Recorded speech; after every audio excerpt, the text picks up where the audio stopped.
आप सबका स्वागत है मेरे इस चैनल इंडियन एक्स मुस्लिम साहिल पर। उम्मीद है कि आप लोग अच्छे से होंगे। अगर मेरी आवाज़ आप लोगों को आ रही है तो एक बार आप कंफर्म कर दीजिए ताकि मैं आज के इस एपिसोड को आगे लेता चलूं।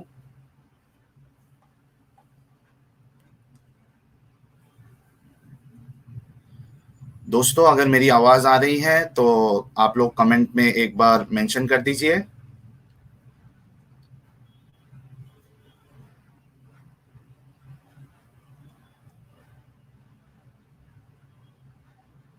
मसूद, मेरी आवाज़ आ रही है?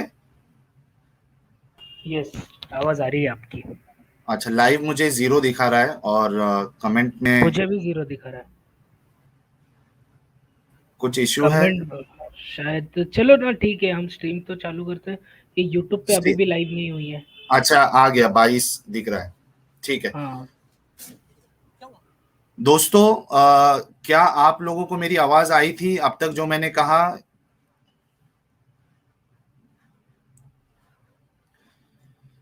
एक बार चैट में कंफर्म कर दीजिए ताकि मैं इस स्ट्रीम को आगे लेता चलूं।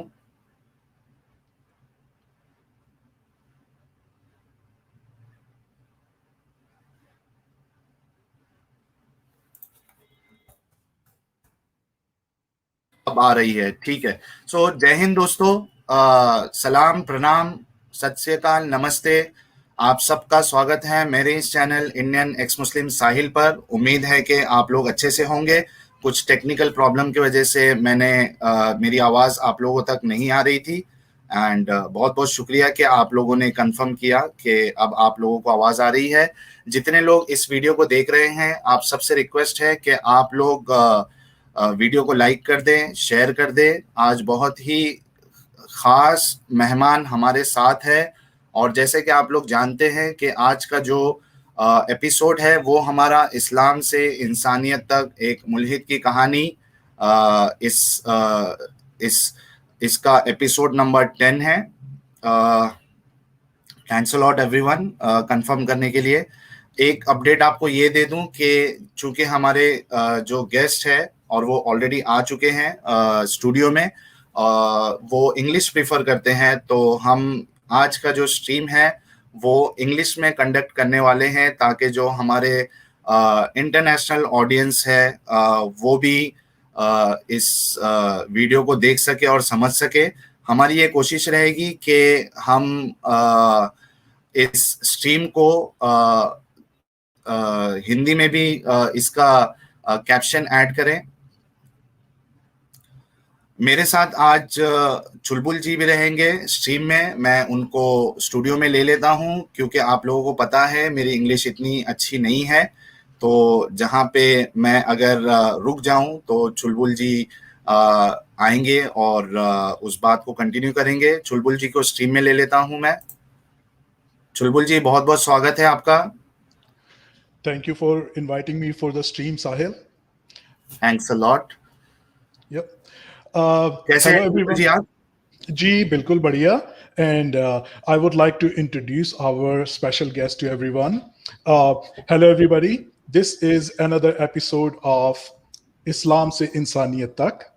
And today we have a very special guest with us all the way from Canada, Mr. Abdullah Samirji, who has graciously accepted our invite to join us today and discuss his journey from Islam to humanity.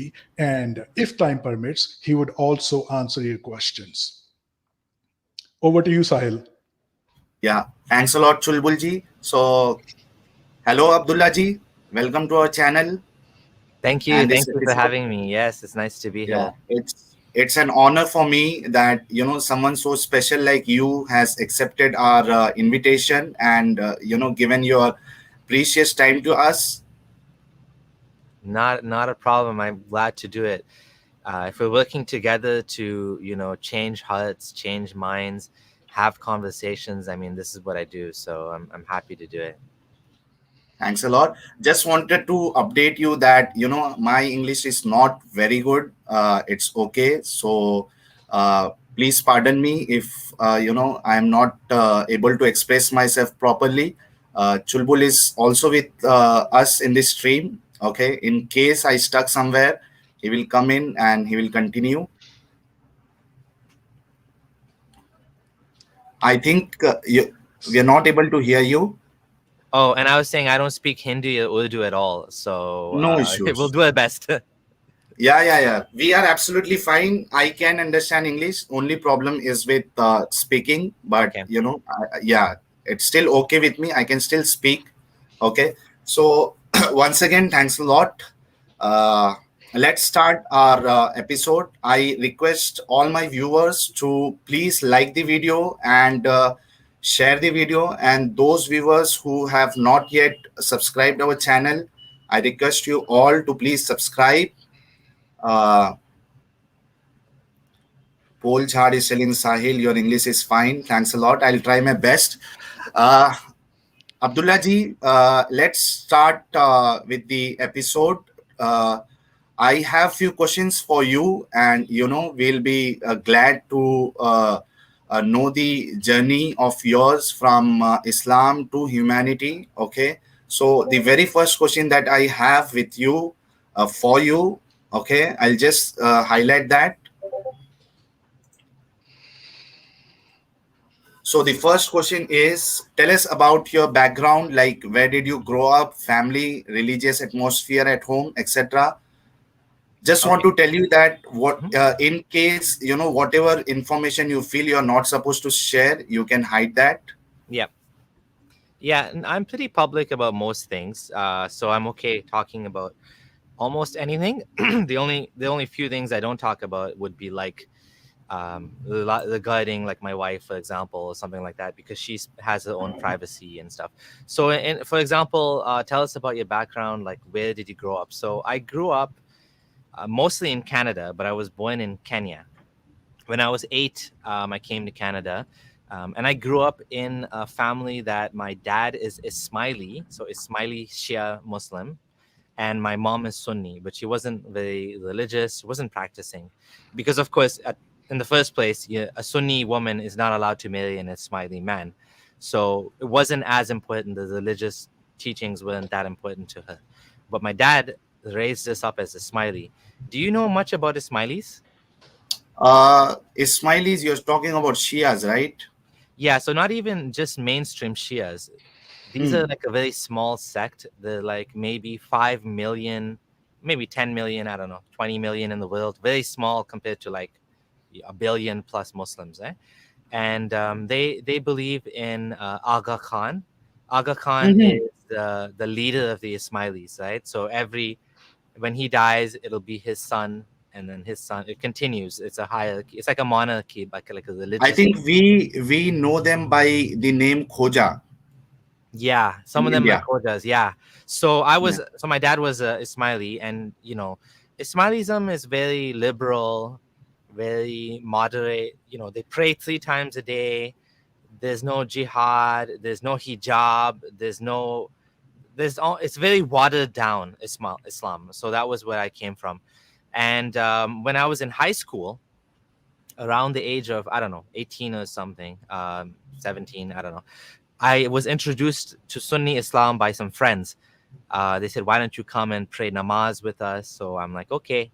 And I asked my dad. My dad is like, "Yeah, it doesn't matter. If you want to pray namaz or pray, it doesn't. As long as you want to worship God, however, it's fine." He's a very cool guy, very understanding. So I started joining them, and then eventually I decided to convert to Sunni Islam because I felt like it was more accurate according to the Quran, whereas Ismailism was a little bit like, I felt it was a little bit distant. It was a little bit disconnected from Islam, from the Quran. The Quran says, you have to pray 5 times a day. It doesn't actually say that, but it has a lot of things. For example, wudu, like washing before you pray, stuff like that. It has a lot of the things that Ismailis do. They're no longer like one of the things Ismailis do is they pray to Aga Khan. They say, Hmm. "Ya Ali," "O Ali, do this, do that," and the Quran says you can't do that. You're not allowed to do Hmm. that. So when that happened, I asked my dad, and he said, "Well, Ismailis, we do this, but the Quran says this is forbidden." So then I converted to Right. Sunni. So I became Sunni Muslim, and Sunnism became my life. I became very religious, praying 5 times a day. I wanted to marry a Muslim wife, and whenever I would go out anywhere, like to office, I would always go and I would find like a room. I would pray in the room. And it was tough. It wasn't easy, like going in front of everybody, and you sometimes you can't find a place to pray, so you have to pray like kind of in the open where people can see you. It's uncomfortable. You have to wash your feet and your hands at the office. It's tough. It's not easy, but I did that because I believed in it. I also Mm-hmm. started a website called lightuponlight.com. Okay. So So you it's won't up. believe. Yep. I'm sorry to interrupt No, you. go ahead. Light Questions upon is better. yeah. Yeah.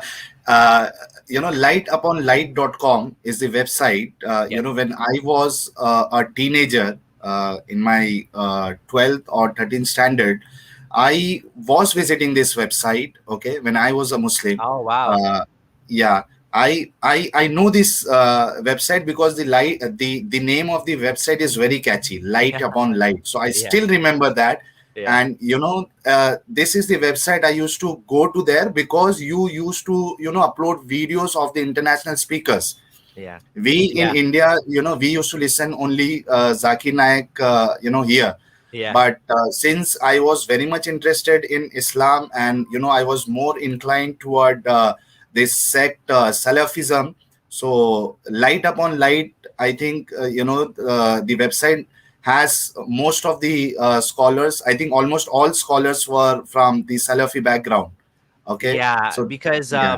halfway through, when I was just like, because I converted to Sunni, I was just like a generic Muslim. I didn't know Salafi, Sufi, whatever. But then later on, I became Salafi. So what happened was I started to focus more.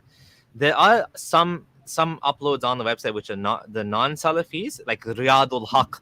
He's like a Hmm. famous like Madhabi, right? Mazhabi. But yeah, I was Deobandi, I definitely. think. Hmm? He is Hanafi, I think. He is Yes. Hanafi. Yeah, so I definitely was before I was just like all over the place, but eventually I decided to be Salafi, and then I stopped. I limited, yeah. So that's cool. That's good to know that someone used my website a long time ago. So now I have to undo that, right? Yeah. Because here I have people that are becoming more religious because of my dawah, like my dawah I was doing online. And I Mhm. used to also help out other sheikhs, like Sheikh Yusuf Estes. A lot of people know Yeah. him. I was a Uh, good fan of him also. Yeah, so I used to help him out behind the scenes a lot. He knows me really well. And the other guy was Eddie from the Dean Show. Do you know Eddie? No, I'm Okay. hearing it first time. Eddie from the Dean Show has a huge Islamic channel. He has like, I don't know, 500,000 subs or something. He's like a big guy now. Like at that time, he had this thing he was doing. He's like a martial arts instructor, and he uploads interviews with high profile scholars all the time. And so he knows me really well as well. So I used to help him out. So this is what I was doing. I was like, I'm Muslim.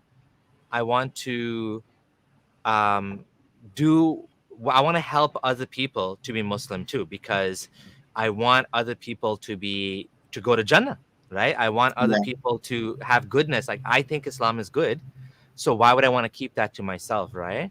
So what I did was I tried to help other people, right, to become more religious, because at the end of the day, all of us, I believed would have to face Allah, and we want to be on Right. Allah's good side, not his bad side, right? So Right. I try to make that change, and in my personal life as well. My younger brother converted as well because of me, and my family members like became more religious because of me. I Mm-hmm. married a Muslim. Then after that, I married a Muslim convert.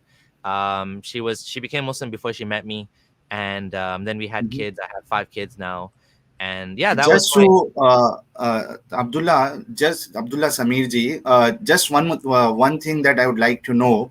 Yep. When you change from Ismaili sect to the Sunni or maybe Salafi, what was your family's reaction to that? Because as you said, we also know Khoja are very very much like normal people. They are least bothered about the fast, and the prayer. We know that because we have seen that. In fact, I'll tell you that one of my girlfriends, she was Khoja, and they are very very normal people. In fact, a person, the name that they keep, like some of my colleagues who are from Khoja set, they had name like Samir, and the name which is in between, a person will be confused whether he is Muslim or he is Hindu. Okay. Karishma, I'm talking about the name they keep in India. Okay. Yeah. So I know that they are very normal people. They are least bothered about all this stuff that we have in Sunni Islam. So what was their reaction when they came to know that you have changed to more of intense sect like Mol- Salafi or Molvi, Sunni? Yeah. because I became Acha, they Molvi. thought you became Molvi. So I would be a little bit cautious using the word normal people, because I think Muslims are normal people too. There's all sorts of people out there, but I think you mean like more like non-Muslims. Yeah. Sorry, I'm really sorry. Yeah, That's the reason I told you. Please pardon me. If I use some words, and it's also for my viewers, since my English is not that good. it's Please fine. pardon Yeah. me if I use some words which is not appropriate. And thanks, Abdullah ji. You can always correct me in case I'm going somewhere wrong. Okay. Okay. Okay. Yeah. Yeah. So yeah, Kind like of non-Muslims. so yeah, like Ismailis are more, you can say, integrated, or they're more, yeah, integrated is a better word. They're more like mixed into the community. They're not as distant or isolated compared to like Hmm. some Sunni Muslims, right? Yeah. Again, my mom was Sunni, so just keep that in mind. Half of my family was very Sunni, so my mom, obviously, she had no issue with it. My dad, he wasn't like happy about it, because obviously he's a Smiley, and he didn't want me to leave his sect. And my stepmom, so he had married another woman as well, she was like more upset about it, because I was telling them, you're going to hell. You guys are misguided. Your religion is corrupt, and this and that. So they got like, my dad was like, just leave him alone. He's just becoming a little bit crazy right now. He'll calm down. My stepmom was more upset, right? And eventually I apologized to her too. I said, I'm sorry for saying those things. But I believed that Ismailis were not Muslim. I believe that, as a Salafi, Hmm. especially. Some Sunni Muslims would say, it's like they wouldn't say that. But the thing is, Hmm. Ismailism is so different. It's so most of radically them most of them, they do not consider Khoja as as Muslims. Muslims. It's Exactly. true. Yeah. Yeah. Exactly. So I was like, Salafi especially would be like, straight up, you guys are non-Muslim, right? So they didn't Hmm. they didn't like me saying that. But anyway, but my dad was very accepting of it. He was like, it's up to you, whatever makes you happy. Like I said, he was a very cool guy. And so he was like, yeah, if you want to be Sunni, that's fine. Whatever way you. But he told me, he always used to tell me, just take it with a grain of salt. Don't accept everything you hear that everybody's telling you, right? And that was Hmm. very good advice he told me, even though I didn't listen to him. But it was very good advice. He was more like, even though he was a Smiley, he was very agnostic. He used to question a lot of things. He used to say, I don't know what Allah is exactly. I don't know what happens when I die. I do believe that there's going to be some sort of continuation of an existence, but he didn't believe in like Jannah, anything. Like, he's very agnostic. He used to say, I don't know if Allah is a black man. He used to make jokes. He used to say, I'm gonna go to Okay. hell with all the naughty girls. He used to say funny things like that, like all the time. So he Hmm. was okay with me being Sunni, but he used to say, like, Sunnism, it doesn't have like meditation, it doesn't have spirituality like Ismailism does. So you should try to meditate. And I was like, nah, I don't need to meditate. Meditation, I don't need that. Like, I already do salah. So I was like, whatever. But he was right, actually. I like, a lot of the things he told me were 100% right. Like, doing namaz is not the same as meditation, because you're just like, you're mumbling Quran. It's not the Yeah. same. Most of them, they do not understand what they are reciting also. Yeah, you don't know what you're saying. And even if you do know what you're saying, that might even make it worse, because then you're like imagining, you're fantasizing about what you're hearing. You're not in the moment. You're not, you know, and to be fair, I mean, Sunnis do teach that you should have khushu in prayer, which means, you know, kind of like mindfulness, be in the Yeah, moment, khushu don't and lose. khuzu. Khushu Khushu and means like, khuzu. khushu is kind of like, you know, that you should be in the moment. You don't forget where you are while you're praying. Like, you know, sometimes when you're praying namaz, you don't even remember what you're saying or where you are. You're not supposed to do that. But the point is that the namaz prayer is not, it's not ideal. It's not as good as meditation. Let's put it like that. Because you're always mumbling something, moving, doing things. Whereas when you meditate, you're focusing inwards. You're being in the moment. You are, and it has, you know, scientific benefits. Meditation, right? Meditation is known to have scientific benefits on anger, reduces anger. It allows you to, you know, reduce anxiety. It makes you more peaceful. It helps you with your heart, your actual body actually will, your heart beat will slow down. And you know, there's so many studied benefits of meditation. So meditation is actually a very good thing, right? Even for someone that's atheist, that doesn't believe in any god or anything, there's actual benefits to it. Whereas namaz, I don't think it has those benefits that meditation. So my, In you know, namaz also, Abdullah Samirji, in namaz also, you know, there are different levels in that. I mean, the best one is like when you offer the prayer of a namaz, it should be like you are seeing the God, okay? And yeah, in case if you are not feeling, you're not getting that feeling that you are seeing the God, at least think that, you know, the God is seeing you. Allah is watching you. Okay, so yeah, these are the levels. I exactly. don't know which moment has reached to the first level. I'm seriously concerned, you know. I want to know, because we, though we were you know, hardcore mu'min, we never got that feeling, you know, that we have reached to this first level, that we are talking or we are watching Allah Yeah, or I the think other one.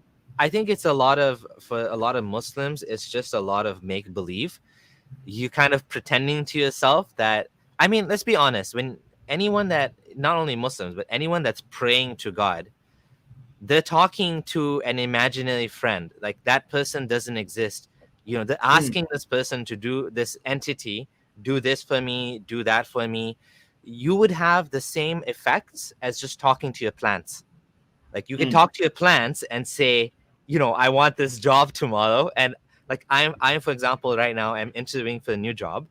I could tell hmm. my plant, hey, I want this job, and I might get the job. I'll be, hey, look, I got the job. I talked to my plant, like, but that's what happens Hmm. when you speak to God. You are actually having a conversation, but it's all in your mind, right? You make believing, right? It's the same thing with namaz. Yeah. I would say, you're making believe that God is watching you, and you know, it's a form of mind control, right?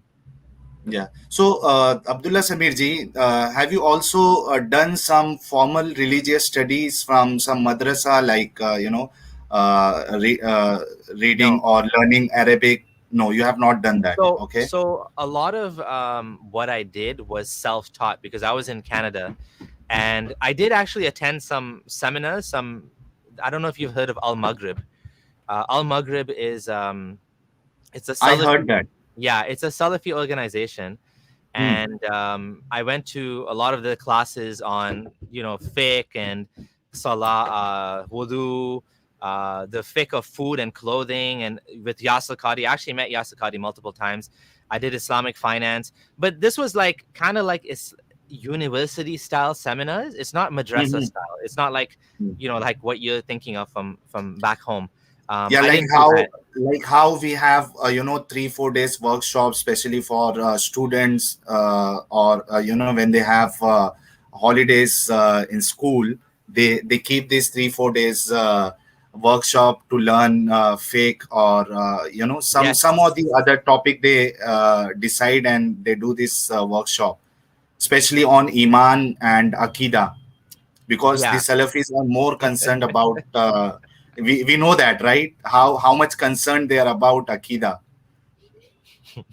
They regard every Yeah. other firqa as, you know, gumrah and you know, misguided sect.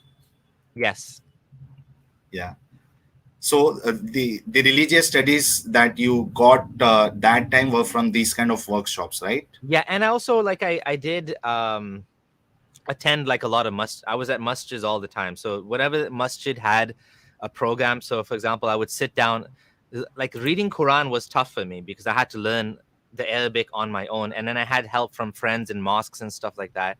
Um, yeah, Akida means, someone's asking what is Akida. Akida basically is Islamic dogma or ideology, like who is Allah, what is Allah's attributes, and stuff like that. Basically focusing on the dogma. Yeah, right. Yeah. So you can continue. Yeah, It was so difficult for you to yeah, I had to learn on learn the my own, Arabic. right? Like I did a lot on my own because most kids, they learn to read Quran, Muslim kids, when they're like a kid, right? For me, I was like, like a grown up. I was 18, 19, and I was learning 20. I was learning on my own for the first time how to read, and it was tough, but I did it. I did eventually. I don't think I ever read the Quran in Arabic in full. I got maybe halfway through, but in English, Hmm. in my language, I understood. I read it multiple times, 2 or 3 times. I read all of Sahih Bukhari cover to cover, Hmm. Okay. multiple times. I Mhm. um, I used to listen to Islamic lectures like 24/7 on my, at the time it was like iPod or whatever, music device. I You used to had have Walkman. Walkman. Yes, I used to have cassettes. I Yeah. used to have a lot of things like Hamza Yusuf's Life of Muhammad. I studied that on my own through his audio tapes and stuff like that. I was kind of like self-taught basically. Yeah. Okay. So I think you have already answered the second question. Okay, which was any religious education part of it? We got the answer. Let's move to the third question that we have for you. Is does your family still follow faith, or are they ex-Muslims too? Okay, so that's I can't say that. I'm not answering that question, but what I will say is my Muslim. brother is still religious Muslim. My younger brother, he, like, when I became Sunni, he followed me, but when I left Islam, he's married to a Muslim woman, and his in-laws are all Muslim, and he didn't want to talk to He's me still about it. Sunni, or he moved back to Ismaili sect? No, no, no, no, no. He's still like Hmm. Salafi, like Sunni, Hardcore Sunni. very religious, more religious than me. Like, I Hmm. mean, more religious. He became more religious than I was. So Hmm. he was like, at one point, his wife was wearing niqab. I don't think she does now, but anyways, the point is, he didn't want to discuss with me when I left Islam, and he said, you're being a nuisance, and I don't want to discuss. You can go talk to the imam. So he wanted me Hmm. to talk to the imam, but he didn't want to talk to The me about it. standard So dialogue. so I did talk to so my immediate family, meaning my wife and kids. I don't want to talk about that, but like I will tell you that I did do what my brother said, which is I went to talk to a bunch of imams. I Hmm. spoke to one guy that's a Sufi imam, just to see if maybe I was wrong about being Salafi. Maybe Sufi would help me. Nope, didn't help. I talked to one of the Al Maghrib professors on the phone for a couple of hours. I spoke to a guy that teaches Islam in university in the U.S. So like a professor of Islam.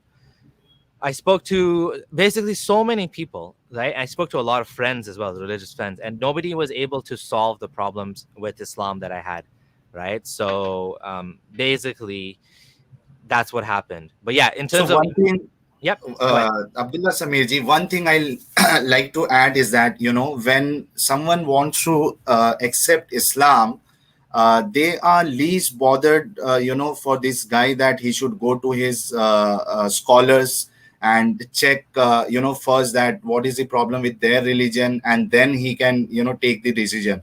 They are just like you. You don't have to read the entire Quran, Hadith, and all that. You have to just accept Islam, okay? But when it is vice versa, if someone is leaving Islam, they want you to learn everything. They want you to connect with your scholar first. They want you to do all sort of thing, try to take clarification for all the doubts you have. So I think this is a double standard which I am seeing mostly in Muslims.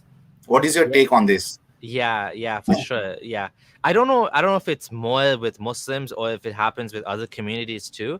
But for sure, Muslims do this, right? And yeah, like basically, you are 100% right. When you leave Islam, the expectations are that you are even if you were a scholar, they would not accept it. Even if you spoke Arabic, I have lots of friends that speak Arabic and left Islam, Mm. and it still Yeah. makes no difference. I have lots of friends that have memorized the Quran and speak Arabic, and Mm. still it's not enough for them. It's never considered enough. So Mm. you're totally right on that. Right. And one more thing, when someone leaves Islam, the family member are like, we have lost something and he'll go to hell and all sort of drama they do. But, they don't think about the person who has accepted Islam, that their family member also follows some religion, and, they will also feel hurt when someone leaves that religion and come to Islam. They never Yeah. think about them. But when Yes. someone leaves Islam, they are like, yeah, it's something on a different level, Yeah. which I'm not seeing this in other religion. The other people are more like, ठीक है, it's fine if you feel that that is correct, you can follow that. But that is not the case with Islam. They'll stop talking to you, they will do social boycott, and there is a security threat also for you. Yeah, so I'm always nervous to speak about other religious communities because I was not part of other religious communities. But I will tell you that I have spoken to ex-Mormons. Mormon is one of the like Christian sects, and ex-Jehovah's Witnesses on my YouTube channel, and both of them had similar experiences. Both women, with shunning, with being kicked out of the family. Um, some of them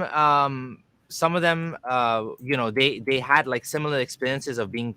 I don't think any of them, at least the two women I talked to, I don't think they were physically threatened, but it happens there too. Maybe I don't know the amounts, but I just want to say we should be careful talking about other religious communities, because a lot of the times I get that too. I'm told, people say, well, Christianity doesn't do this, and then my ex-Christian friends are like, well, no, it does. I've gone through the same experience too. So I like to look at, whether it's, Muslims are victims of Islam, but they still behave like human beings behave, right? And so a lot of the things that Muslims do, you will find to some extent or another in other communities as well, because it's a human thing to be angry, to be tribal, right? Like when Hmm. you leave my tribe, you are actually, it becomes like a tribal thing, and we all have You're a cheating. little bit of It's like you're cheating and leaving us, you are leaving kind us. of. And so even my dad, like he was upset, but he was a very tolerant individual.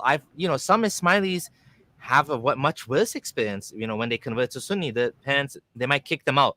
Again, I haven't heard of this experience specifically with Ismailis, but I have heard of Christians, even for example, someone that's not even leaving Christianity, but they're gay. Their family Hmm. will kick them out. Like I've heard of stories. The family will be very abusive to kick them out. I never want to see you again. You're not my son. So there is, I think, this tribalism that all of us have to some extent or another. But I do agree with you that Islam has very like rotten teachings when it comes to Hmm. apostasy. Very Yeah. harmful, very crude, nasty things that Islam says. Like, for example, apostates should be killed in an Islamic state. Even if we don't have an Islamic state, that teaching is very dehumanizing, right? Hmm. So Right. it is a teaching that tells people that, basically you don't deserve to live. Not that necessarily someone will kill you, but you don't deserve to live because you are Hmm. against. Now some Muslim scholars nowadays, I think it's a good thing, they say Yeah. like they say, oh, this is not relevant today. This is related to the Muhammad's time when there was an Islamic state, and if you went and you became non-Muslim, it was treason. You were Hmm. committing treason against the state. Now, I don't agree with this logic, but I think for Hmm. Muslims, maybe some Muslims do accept this, and they say, well, we don't need this apostasy law anymore because there's no more Islamic state. And it's true, there is no Islamic state. Saudi Arabia is not an Islamic state. It's a Muslim country. It's a Muslim Hmm. country. It's basically a monarchy. It's not an Islamic state, right? The ISIS tried to do Islamic State, and of course, Hmm. ISIS is probably the only Islamic State you could say that does exist. Most Muslims do not accept ISIS. 99% of Muslims don't accept ISIS. So, really speaking, the apostasy law, I think, it's going away, but unfortunately, it's part of Islam. Yeah. So you're talking about scholars like the new scholar who was attacked, some Mufti. I'm not Abu Layth? remembering his name. Yeah, Mufti Abu Yeah. Layth. Yeah, so Yeah. not So just I think Abu, so you're Abu referring Layth, to, yeah, Abu Layth is for sure like way ahead of the different. curve, progressive. He's very progressive. But I'm saying, even for example, mainstream Sunni scholars, for example, Hamza Yusuf. Hamza Hmm. Yusuf has said, and I know this is going to be shocking for some people. Hamza Yusuf, who is followed by millions of Muslims and is considered one of the top American scholars, he has said, I do not want hudud. We don't need Hmm. hudud back. We don't need capital punishment. We don't need Hmm. stoning. We don't need, killing, executing apostates. We don't want that back. We don't need that back. That Hmm. the point of those laws was specifically to protect Islam at that time. And according to his understanding, we don't Hmm. need that and we don't want that. Now, of course, the other side would disagree with him. This Salafis would say you're crazy. Yeah. You can't get rid of stoning and whatever. So there is a clash among Muslim scholars. Salafis Right. are like, and Salafis, Right. Right. not even Totally agree. Salafis, worse than that, not Salafis, Islamists, Hmm. right? Like people that are like, follow Hassan al-Banna, Maududi, people that are basically, Muslim Brotherhood, Hizb ut-Tahrir, these Hmm. Islamic groups that want to establish Islam politically, they are the most dangerous, more dangerous than Salafis, more dangerous Hmm. than Sufis. Obviously, Sufis and these people, they're like not as bad because they don't want Islamic law necessarily coming back. They don't care. But For Islamists, Sufis, sorry to interrupt you. yes, My understanding is that for Sufis, uh, they'll just go brutal only if you do some kind of gustakhi to Prophet Muhammad.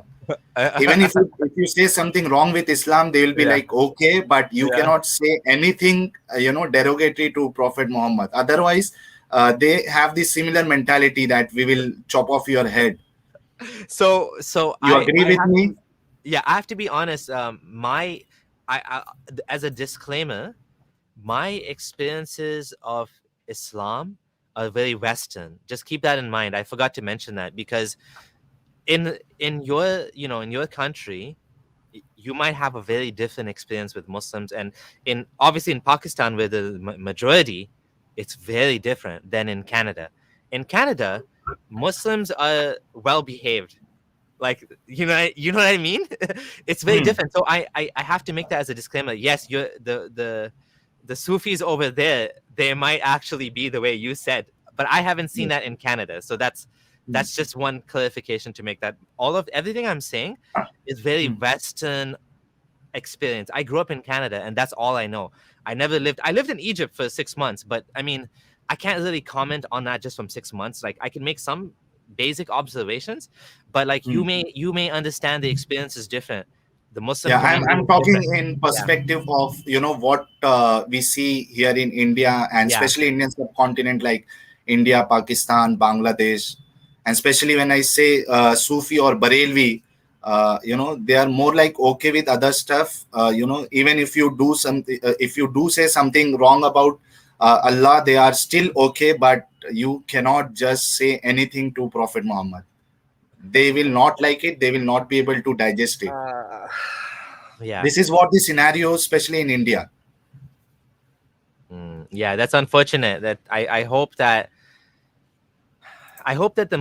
you know what I think. I think what I think is the Muslim community in some ways hasn't been like secularized like the Christian community and some other communities in and the Jewish community in America. The Christian community at one point used to be as bad as the way that the Muslim community is behaving. So, for example, there was a movie made about Jesus being gay. They made a movie on Netflix. I forget what it's called, Hmm. and the movie maker got death threats. So it does happen when you go that far and you say Jesus was gay, that people will get mad and threaten you. But like if you went back 100 years ago, like they could never even make a movie like that, because they would have been killed, or they would have gone to jail maybe. So the Christian and Jewish community in North America has become secularized, has become tamed, and they are actually more tolerant, which is a good thing. We need tolerance. We need a little bit more tolerance in the Muslim community. Muslims need to be able to uh, accept that your God, your religion has been, I mean, criticized from even before Muhammad was born. Like if you look at the Quran says that Noah was, made fun of for 970 years. He Right. lived 1,000 years, right? This guy. So if he lived 1,000 years and he was being mocked and he was peaceful, I mean, you can be peaceful and you can show people a good side of Islam, which is tolerance. Yeah, okay. People are gonna mock Muhammad. So what? How does that hurt you? I mean, it might hurt you emotionally, but how does it hurt Muhammad? It doesn't hurt. He's dead. He's gone. It doesn't hurt him. Supposedly he's with Allah in Jannah. He sees Allah. He's like, who cares? Like, he's not getting hurt by like they say, the dog barking doesn't hurt the moon or whatever, the sun. The sun doesn't get less bright. So Muslims need to talk, and people like Abu Layth, they are promoting this Islamic approach of tolerance, of like, apostates will be apostates. Just leave ex-Muslims alone. He has a video. He says, leave ex-Muslims alone. Just leave them alone. Like, let them do what they do. They're not affecting us. You want to be Muslim, you be Muslim. You don't want to be Muslim, you don't be Muslim. That's everyone. La ikraha fi din. There's no compulsion in religion. The Quran does say that. So you can. But the Quran also says that the only deen which Allah will accept is Islam. Yeah, so you can pick and choose, because at the end of the day, it's all man-made. So we want to pick and choose. We want to encourage and promote the scholars that pick and choose the good things, right? Yeah, Of course, you're right that the Quran says that inna deen inda Allahi Islam, the only deen, but that's more like a religious religiously the only thing that will be accepted from God is Islam. But worse than that is not that.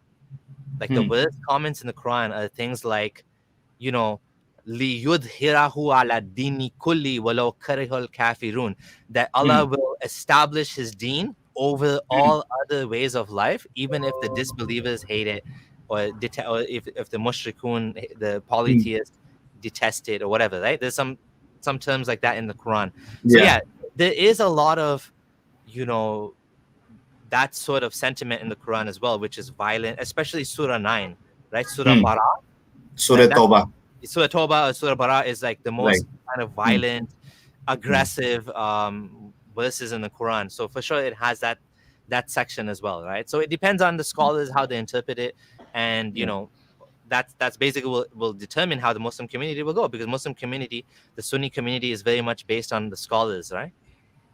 So possibly when we think in this way that if you do not have option, you do not have majority, you do not have power, you will be preaching things like la ikraha fi din, there is no compulsion in religion, lakum dinukum waliya din, for you your religion, for me my religion, or the way.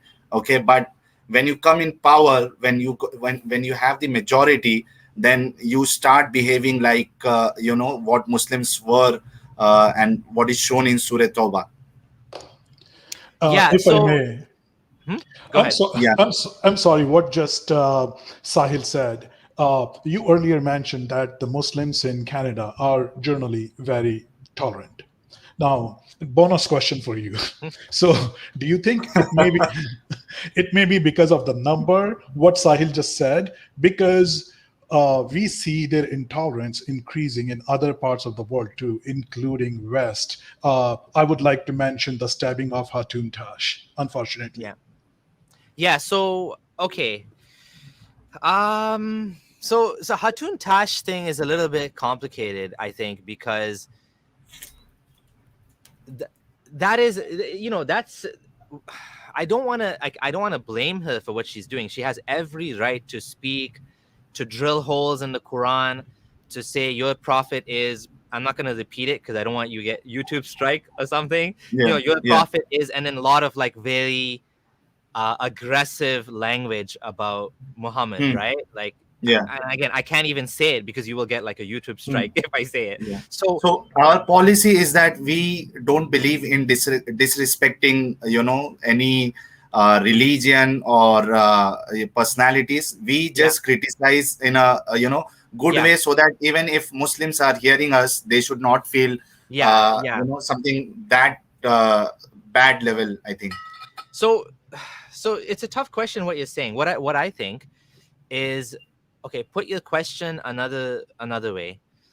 The Muslims here, okay, if they were the majority, what would they do? If you want to ask it that way, I think I can answer that way better. Yeah. I think some of the Muslims have a lot of cognitive dissonance about Sharia law. And I think a lot of them want Sharia law, or they claim to want Sharia law, but they don't really want it. Okay, let me tell you a They story. don't want it for themselves. They want it for others. So like, because a lot of Muslims include, I was shocked to find out that like a lot of, when I was Sunni, some of my friends with big beards would be watching a lot of movies that I thought were like, like Toba Toba, you shouldn't be watching that. And I was like, they enjoy this like lifestyle of like being religious at the mosque, big beard, and at the same time they're watching naughty movies on Netflix and whatever, right? So like, I think this is a big thing in the Muslim community here. But like, some of them for sure, the Islamists, I think I would not trust them. I would not trust Hizb ut-Tahrir. I used to have a friend that I was debating. His name is Mazin Abdul Azim. He's one of the amirs of Hizb ut-Tahrir here in Canada. Like, I'm pretty sure he would have me killed if he could. Like, straight up. He wants to reestablish Islamic State. His entire thing in life is, I want the Islamic State to come back. Of course, they don't like ISIS. Don't ask me why they don't like ISIS. They have their reasons. I don't know why, but there's some different ideological difference they have with ISIS. But they want to bring back Islamic State, and if they do, they would have people like me probably killed. So there are people like that in the Muslim community because of Islam. They are, they will implement Islam the way Islam says. But I think a lot of people as well are like the people that went to ISIS. There was a Japanese guy. So there's a beautiful book by his name is Graham Wood. It's called The Way of Strangers. And he's an Mhm. award-winning Atlantic journalist who went to, basically, he went to Pakistan, he went to Turkey, and he went to Syria, I think, and he interviewed jihadis. And what he did was he really got into their heads, right? And he talks about this one guy that I think he interviewed him who was Japanese. He's a Japanese. There was a bunch of Japanese Muslims that joined ISIS. And when they got there, they realized that, oh shit, what have I done? Like, like It's what strange did to hear that Japanese, joining ISIS. yeah, okay, so this is the problem with Islam, is that it has things in it that good people can become poisoned and they can become bad people because of Islam. Because the guy, one of the top leaders of ISIS, his name is John Georgalis. He converted, he became Yahya al-Burimi, right? And he was a white guy in America, Christian. In the middle, he had no Muslims even living around him. And he became one of the top guys in ISIS. He learned Arabic. I don't know if he memorized the Quran or not, but he became like this evil, vicious, nasty example of a human being that's like chopping off people's heads, that's promoting this terrorist state, right? And like, if someone like that can go from this to this just shows you that there's something wrong with the religion. Like, like Sam Harris says, an extreme Jain. Like, what does an extreme Jain do? They like fast until they die. That's what an extreme Jain does. But an extreme Muslim, they would do like a lot of very bad things because of the ideology. So, that's the problem with Islam, is that we need to be careful of it, but also we have to be careful not to throw innocent Muslims under the bus, because a lot of them don't realize what they're getting into. And this Japanese guy, he went to ISIS, he joined ISIS, and then he left. Like he left it, and now of course the government is in a very difficult situation. What do they do with him? Because he was part of a terrorist state. So I think Japan, they forgave these people, and they're like de-radicalizing them or whatever. They're kind of like, they let it go. But a lot of innocent, I say innocent Muslims. When I say innocent Muslims, what I mean is impressionable young Muslims. Usually they're young, usually they're in their teens, right? Like I converted to Islam when I was, 18 or something, right? These people, they're looking for purpose in life. They're looking for a mission. And then you get these people that come online and they convince them that you are going to be like Muhammad's Medina. There's going to be angels fighting with you alongside you. We're gonna fight, because ISIS is seen as an underdog. It's a small little group that's fighting the entire world. Now, of course, the reality is ISIS will never make it because they are way too extreme.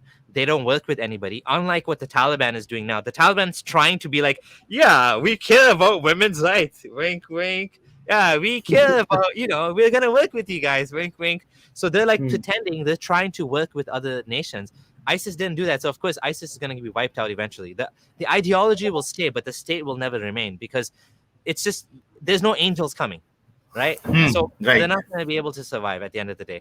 I think if you ask me, the intolerance in the Muslim community is always going to be there, but I think it's becoming less because what's happening is, ex-Muslims, we are normalizing dissent, and you cannot live like before the internet. Okay, maybe you can get away with it, but now you can't get away with it. Everybody's going to criticize Islam. Like, there was Draw Muhammad Day. Okay, what are you going to do? First time you get mad and throw protests and burn buildings and embassies. But then it happens every year now. And there's nothing you can do about it as a Muslim. So might as well accept it. And then I think the people that are the Mufti Abu Layths, I think they're going to become more popular over time because a lot of Muslims that are growing up in a pluralistic society are going to see that, well, these non-Muslims are good people, right? And maybe they don't agree with my prophet and my religion, but they don't deserve to be killed. They don't deserve to go to hell. So, I should let them be. And I think that's I think there's always going to be an extremist element, but we need to fight that, right? You know what I'm saying? And we need to fight that as ex-Muslims. We need to support Muslims that are more tolerant. That's my opinion. Like if someone is like Mufti Abu Layth is actually promoting here, like for example, I made a video called something like the 10 strangest rulings in Islam, something like that. Like you can marry your adopted son's ex-wife, like Muhammad wanted to do that. Right. You cannot be alone with your adopted child if she's the opposite sex. If I adopted a daughter and I'm a man, I can't be alone with her. But if you want to be alone with her, your wife can breastfeed her. So some weird things like this, right? Adoption being forbidden, you're not allowed to adopt and give someone your family name. So many weird things, right, in Islam. And so I mentioned this. I made a video. Mufti Abu Layth actually responded to my video, and he disagreed with like most of them, right? So then some Muslim guy said, "Are you going to respond to his response?"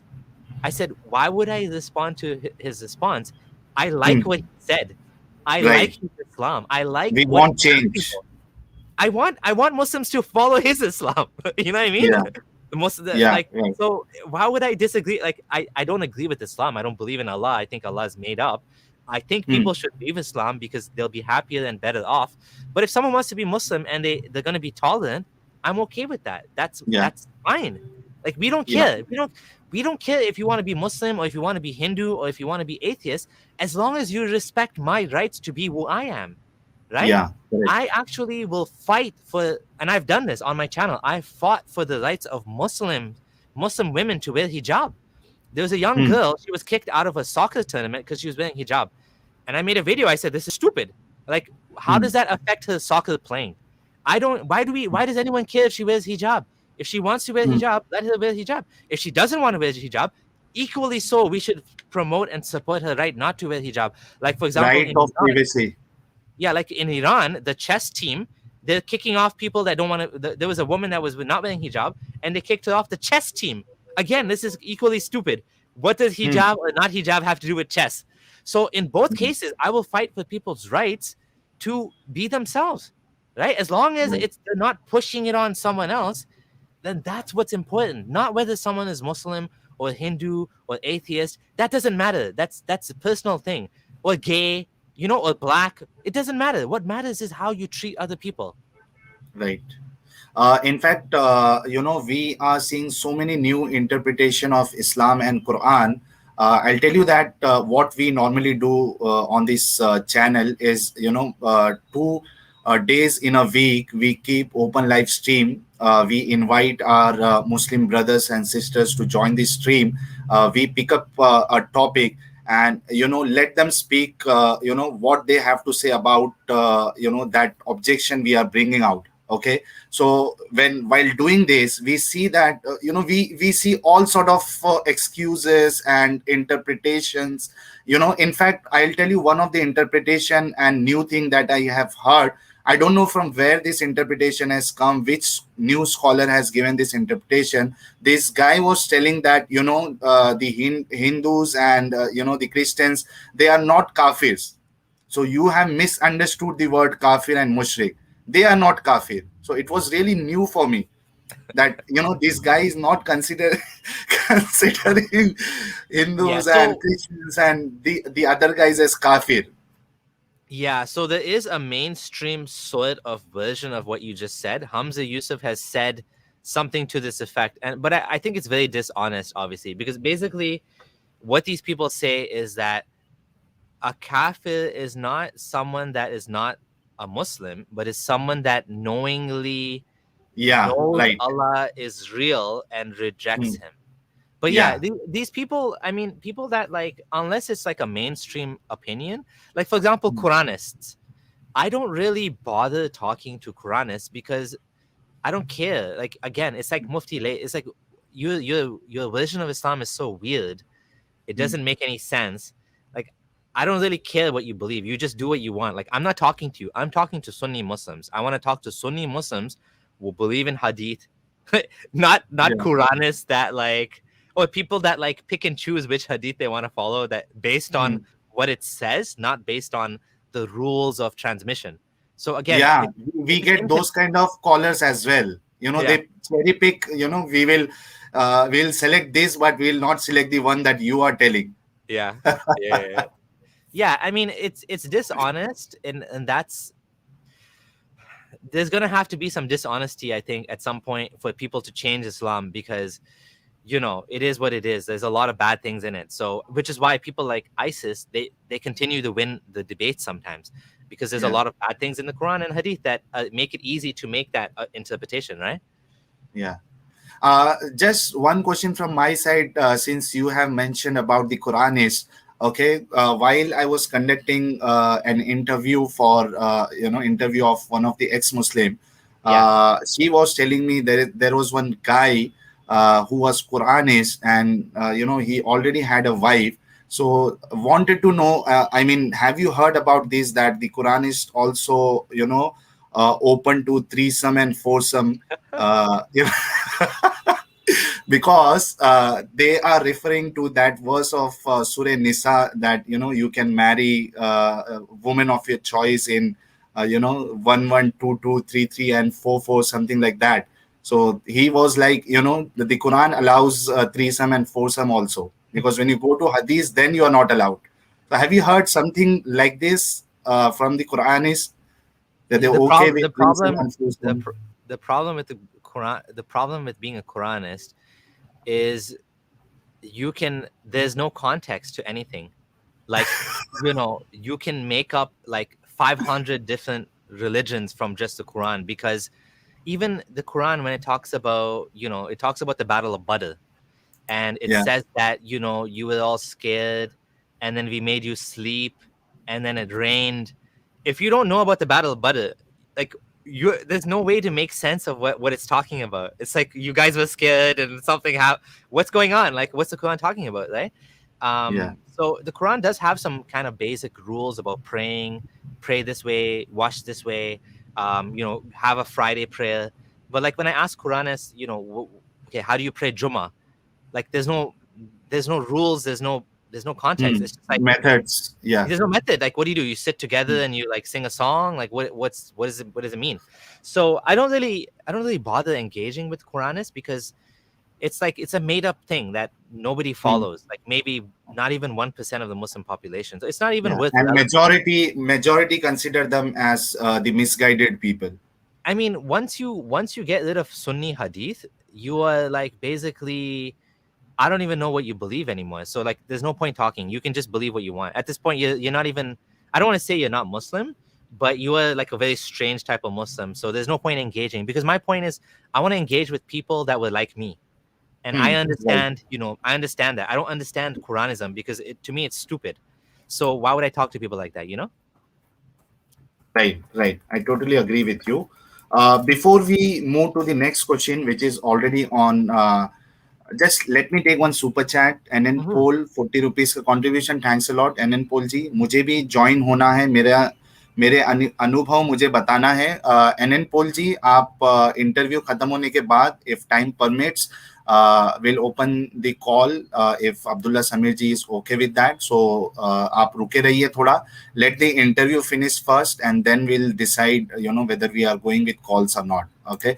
So before we move to the next question, Abdullah Samir ji, which is already on the screen, someone has commented that your grandparents were from India. Is it true?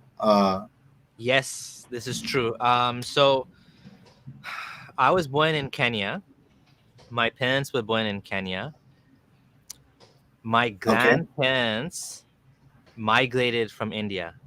Mm-hmm. So I don't know the details on my dad's side, but my mom's side was from Jamnagar. So Jamnagar? yeah, Okay. like Gujarat Hmm. area. Yeah. Okay. So yeah, Yeah, yeah, I correct. am definitely Indian background. Unfortunately, for some particular reason in my family, my mom and dad didn't teach me the language. So my dad spoke Gujarati, and my mom speaks this weird dialect that is very local dialect of Hmm. very Indian local I don't even they don't even have a name for it. Like it's some local dialect. But they never Hmm. taught me the language. They said they disagreed which language. So they never taught me any language except for English. And English, of course, is the official language in Kenya, as well as Swahili. So Hmm. Swahili, I learned it and I forgot it. All I know is Jambo and Kwaheri, hello and goodbye.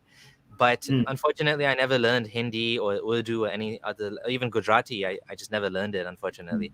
But I am Indian, so in my family we eat like Indian food, and even my wife, she learned a lot of like pulao, Hmm. dal, and all of these things from my mom. So Yeah. So,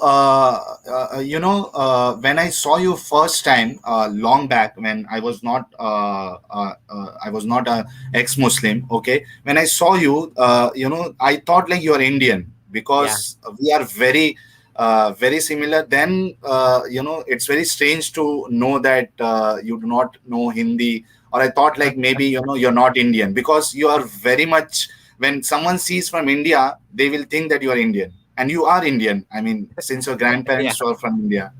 yeah. Yeah. Because the Indian community, for the most part, when they moved to Kenya, they didn't like intermarry. So like I did a DNA test, and I was kind of disappointing. It's like 99.8% Indian. I was hoping to see some like some more details than that, right? But and for some reason I think I'm like 2% Egyptian, which is like I have no idea where that came from. So Okay. So let's move to the next question. What motivated you to preach and spread Islam? Because, designing a website like this, and also, I think I have seen your biography on your website that you also designed a website called Verse by Verse, something like that, Quran, which yeah, takes, yeah. which has lot of, you have to put in a lot of efforts in websites like this. So, what was so motivation? How you got motivated so much that you started doing and preaching Islam like this. So I think it comes down to what I said earlier, that if you Yeah. believe in something, you want other people to have that same, and you think it's good or necessary, then you would want other people to have that same result as well, right? Like I was amazed by the Quran. I said, hey, this is God's final word. I want other people to know the same thing that I know. So that's the reason why. It was, I think it was from a desire of goodwill for Yeah. others. I think that's where it Right. came from. Also, for the problem with Islam is that it gives you a teaching like udu ila sabili rabbika bil hikmah wal mau'izatil hasana wajadilhum billati hiya ahsan. Okay, invite all to the way of the Lord Yeah, with wisdom and beautiful preaching. We heard so many times, this was from MBBS Dr. Zakir Naik. yeah, Okay, so you yeah. I recognize that. Yeah, that quote. Yep.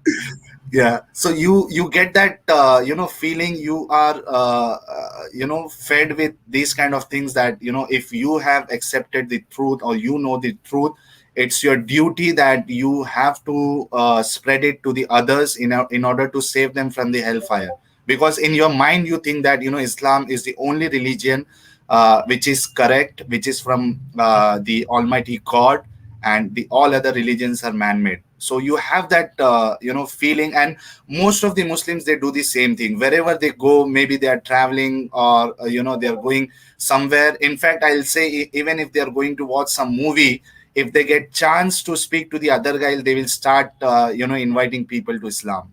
Yeah, yeah. I Yeah. think that was the reason. Yeah. Okay, so let's move to the next question, the important one. What were some of the reasons that made you question your belief? Yeah, it's crazy. We've been talking for an hour. We didn't get to that yet. Yeah, we have not Um, started, so the real game will start now. so I think what happened was this. I was so the first thing that happened was, believe it or not, there was a friend that had a mutual friend, and this friend, Muslim friend, posted something about I don't know. I don't even remember what he posted, but one of his friends said, "Yeah, but Islam is false. The Quran just copied the story from the Jewish mythology or something like that, right?" And I was like, "Huh?" I said, "Oh, come on, this easy problem to solve." I said, "Let me talk to him." So I messaged the guy. He was a white guy, and he told me I almost became Muslim, but then I found out about this, so I didn't become Muslim. I'm like, all right, this is very interesting. I want to talk to this guy, and I can bring him to Islam. Like, yeah, I'm gonna do some dawah. And what I did was I started talking to him, and I said, okay, tell me what you're talking about. And he said, the stories in the Quran are copied from Jewish mythology. I said, yeah, but obviously, like, Moses was a prophet, Abraham was a prophet. These stories, they've been Hmm. passed on from generation. It's all from God, right? He's like, yeah, Yeah. but hold on a second. He said, do you know that these stories, they appear in the Jewish Talmud? I said, what's the Talmud? I didn't even know what it was. He's like, look it up, right? It's a collection of like fables and oral narratives that these Jewish rabbis have been telling to people, right? So I looked it up and I'm like, oh shit, he's right. Like this isn't a book that was revealed. It's not like, God spoke to this prophet, this rabbi, and told him this. These are like, some of these are just like stories, right? And they ended up in Hmm. the Quran. I'm like, oh, this is kind of like trouble, right? So then I started having some doubts, and I started to look into this.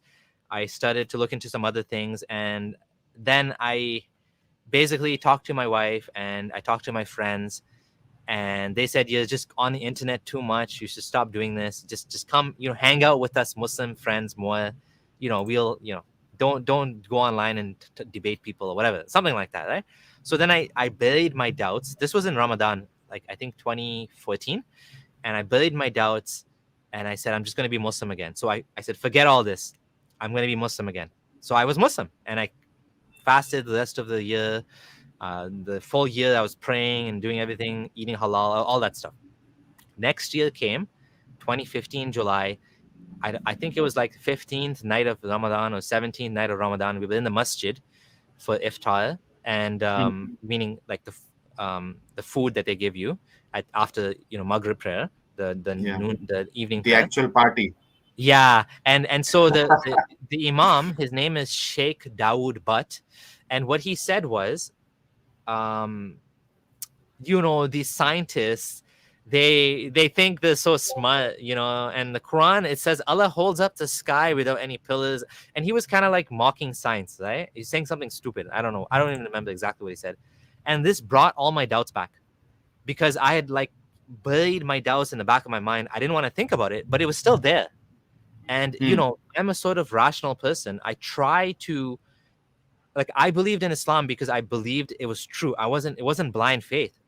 Like, I felt it was true based on what evidence I had, which was the Quran and the science in the Quran and all these things, right? So then when there's now problems with that actually causes my faith to be questioned. So I started again looking into all this stuff, and this time I'm like, I'm not gonna just bury my doubts. I'm gonna really look into it. So I read everything I could about why Islam might be false. I looked up blogs, and I bought a book on Alexander the Great, because Dhul Qarnayn, there's a story of this king in the Quran called Dhul Qarnayn, the man with two horns. Dhul Qarnayn means the man with horns. And it says he traveled to the east and the west, the place where the sun sets, the place where the sun rises. So I'm like, what? This is weird, right? And so I found a blog that spoke about this and talked about how the story was copied from Alexander the Great, the Syriac romance. So I bought a book on Alexander the Great. Like, basically, I looked into every single thing that made me, every single point that made me believe in Islam turned out to be false.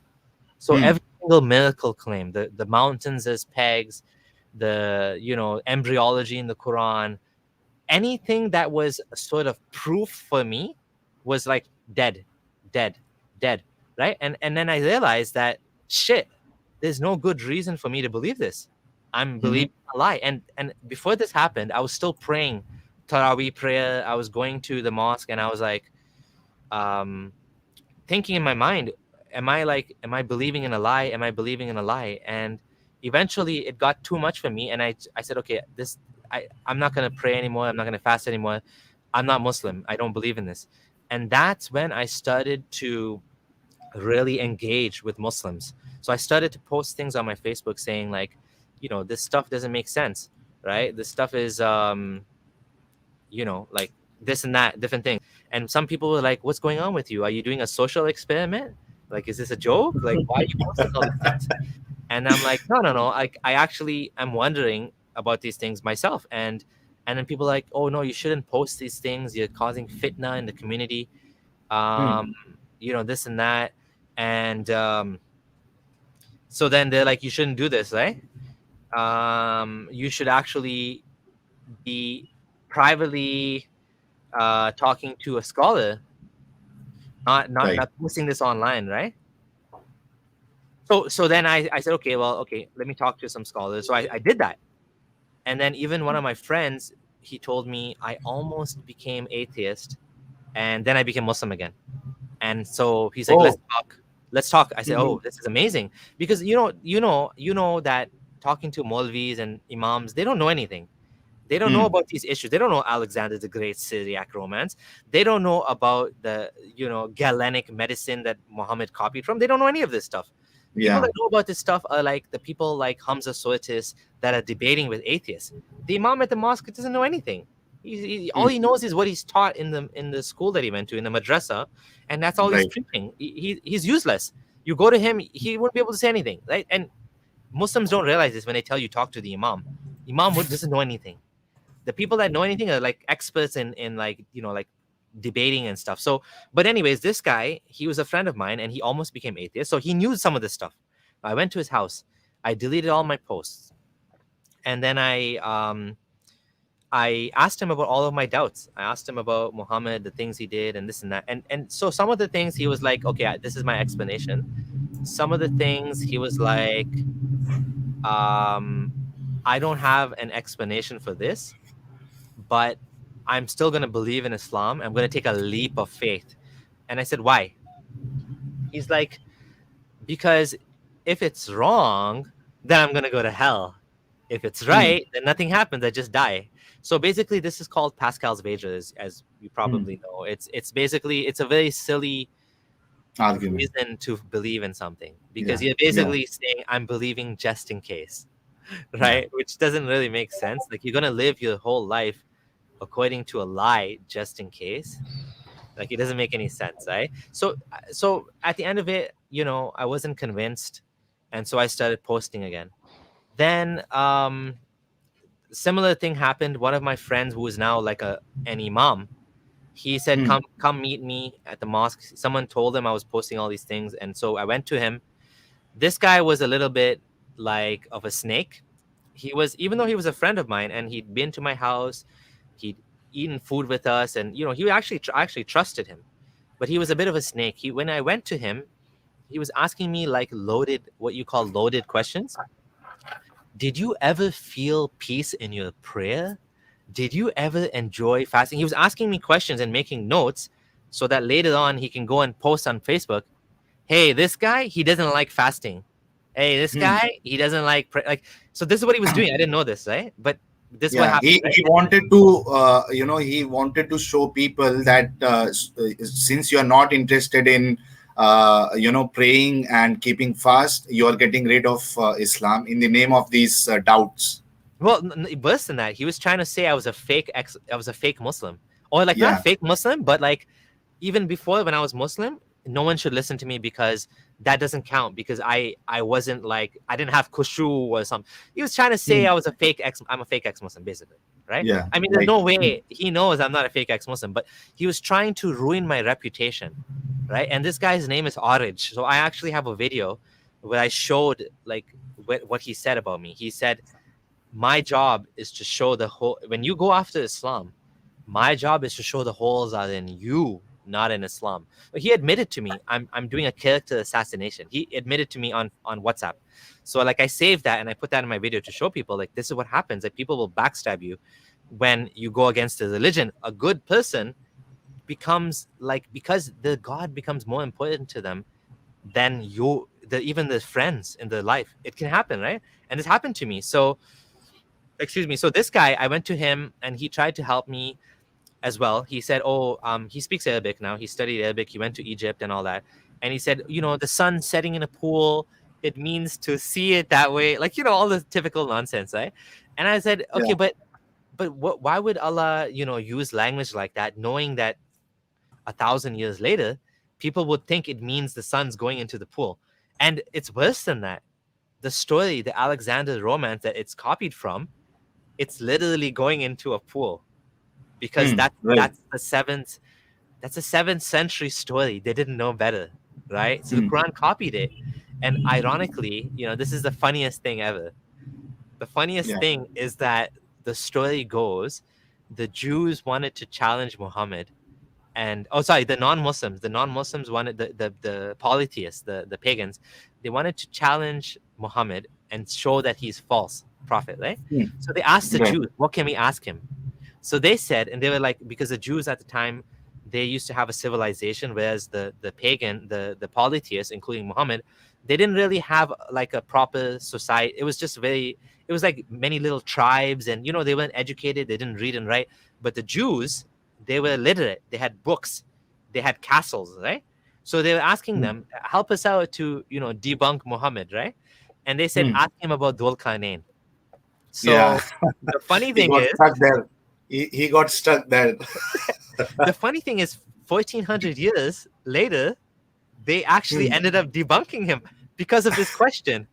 If they wouldn't have asked this question, he wouldn't have included this story in the Quran. And so now we have to thank those people back then because they debunked Muhammad.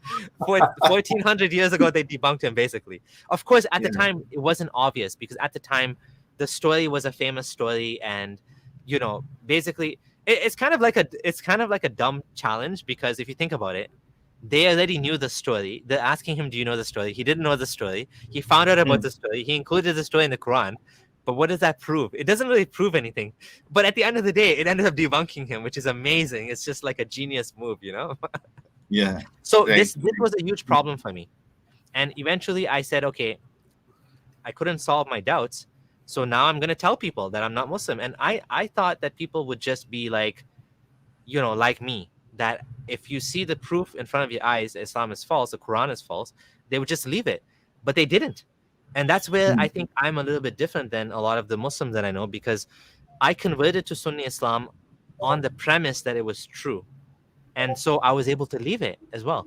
I wasn't born into this. I chose it for myself. And which is why I I had a lot of friends, Muslim friends. They loved me. I was like, even though I was a brown guy, I was also the convert in the community because everyone knew that I was Ismaili before, and I Hmm. chose to be Sunni. You know, people love converts.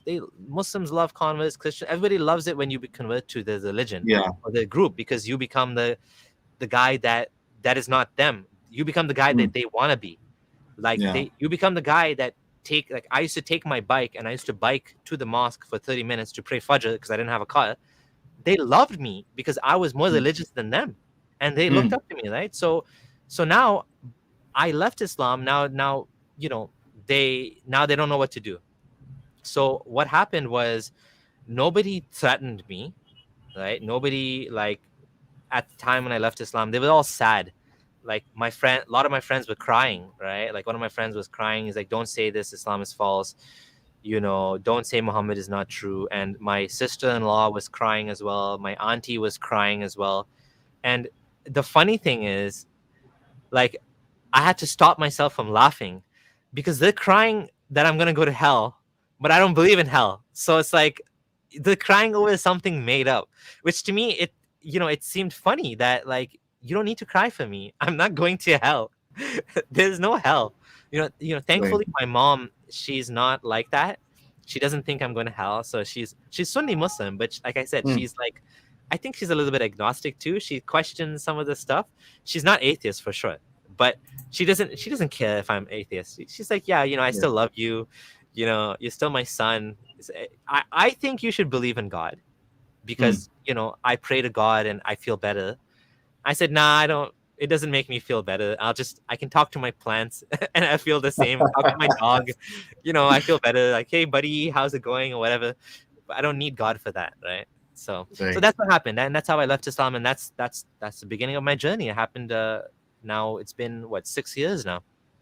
Okay. So just wanted to add one question here. Since you were in touch with so many big scholars, because you were running websites like Light Upon Light and Verse by Verse, so I'm sure you might be in contact with these guys also. So my question is, have you tried contacting these guys for your doubts?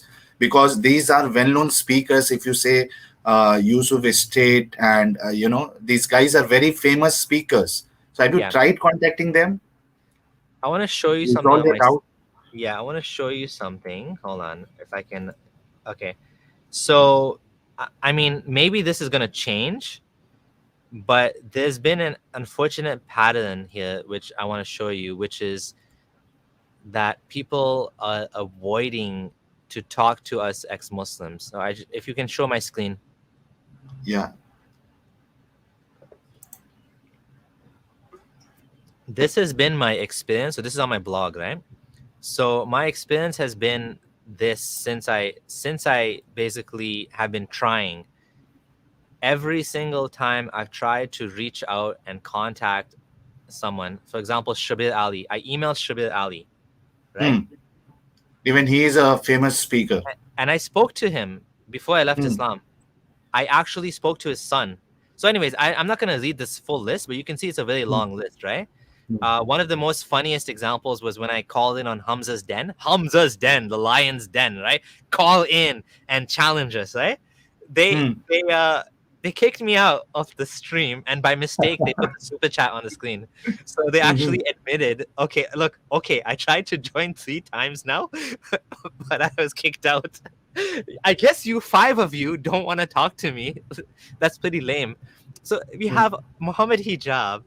You have you have this like 5 Muslims, and I Yeah. don't even care. Like if they don't want to talk to me, it's fine.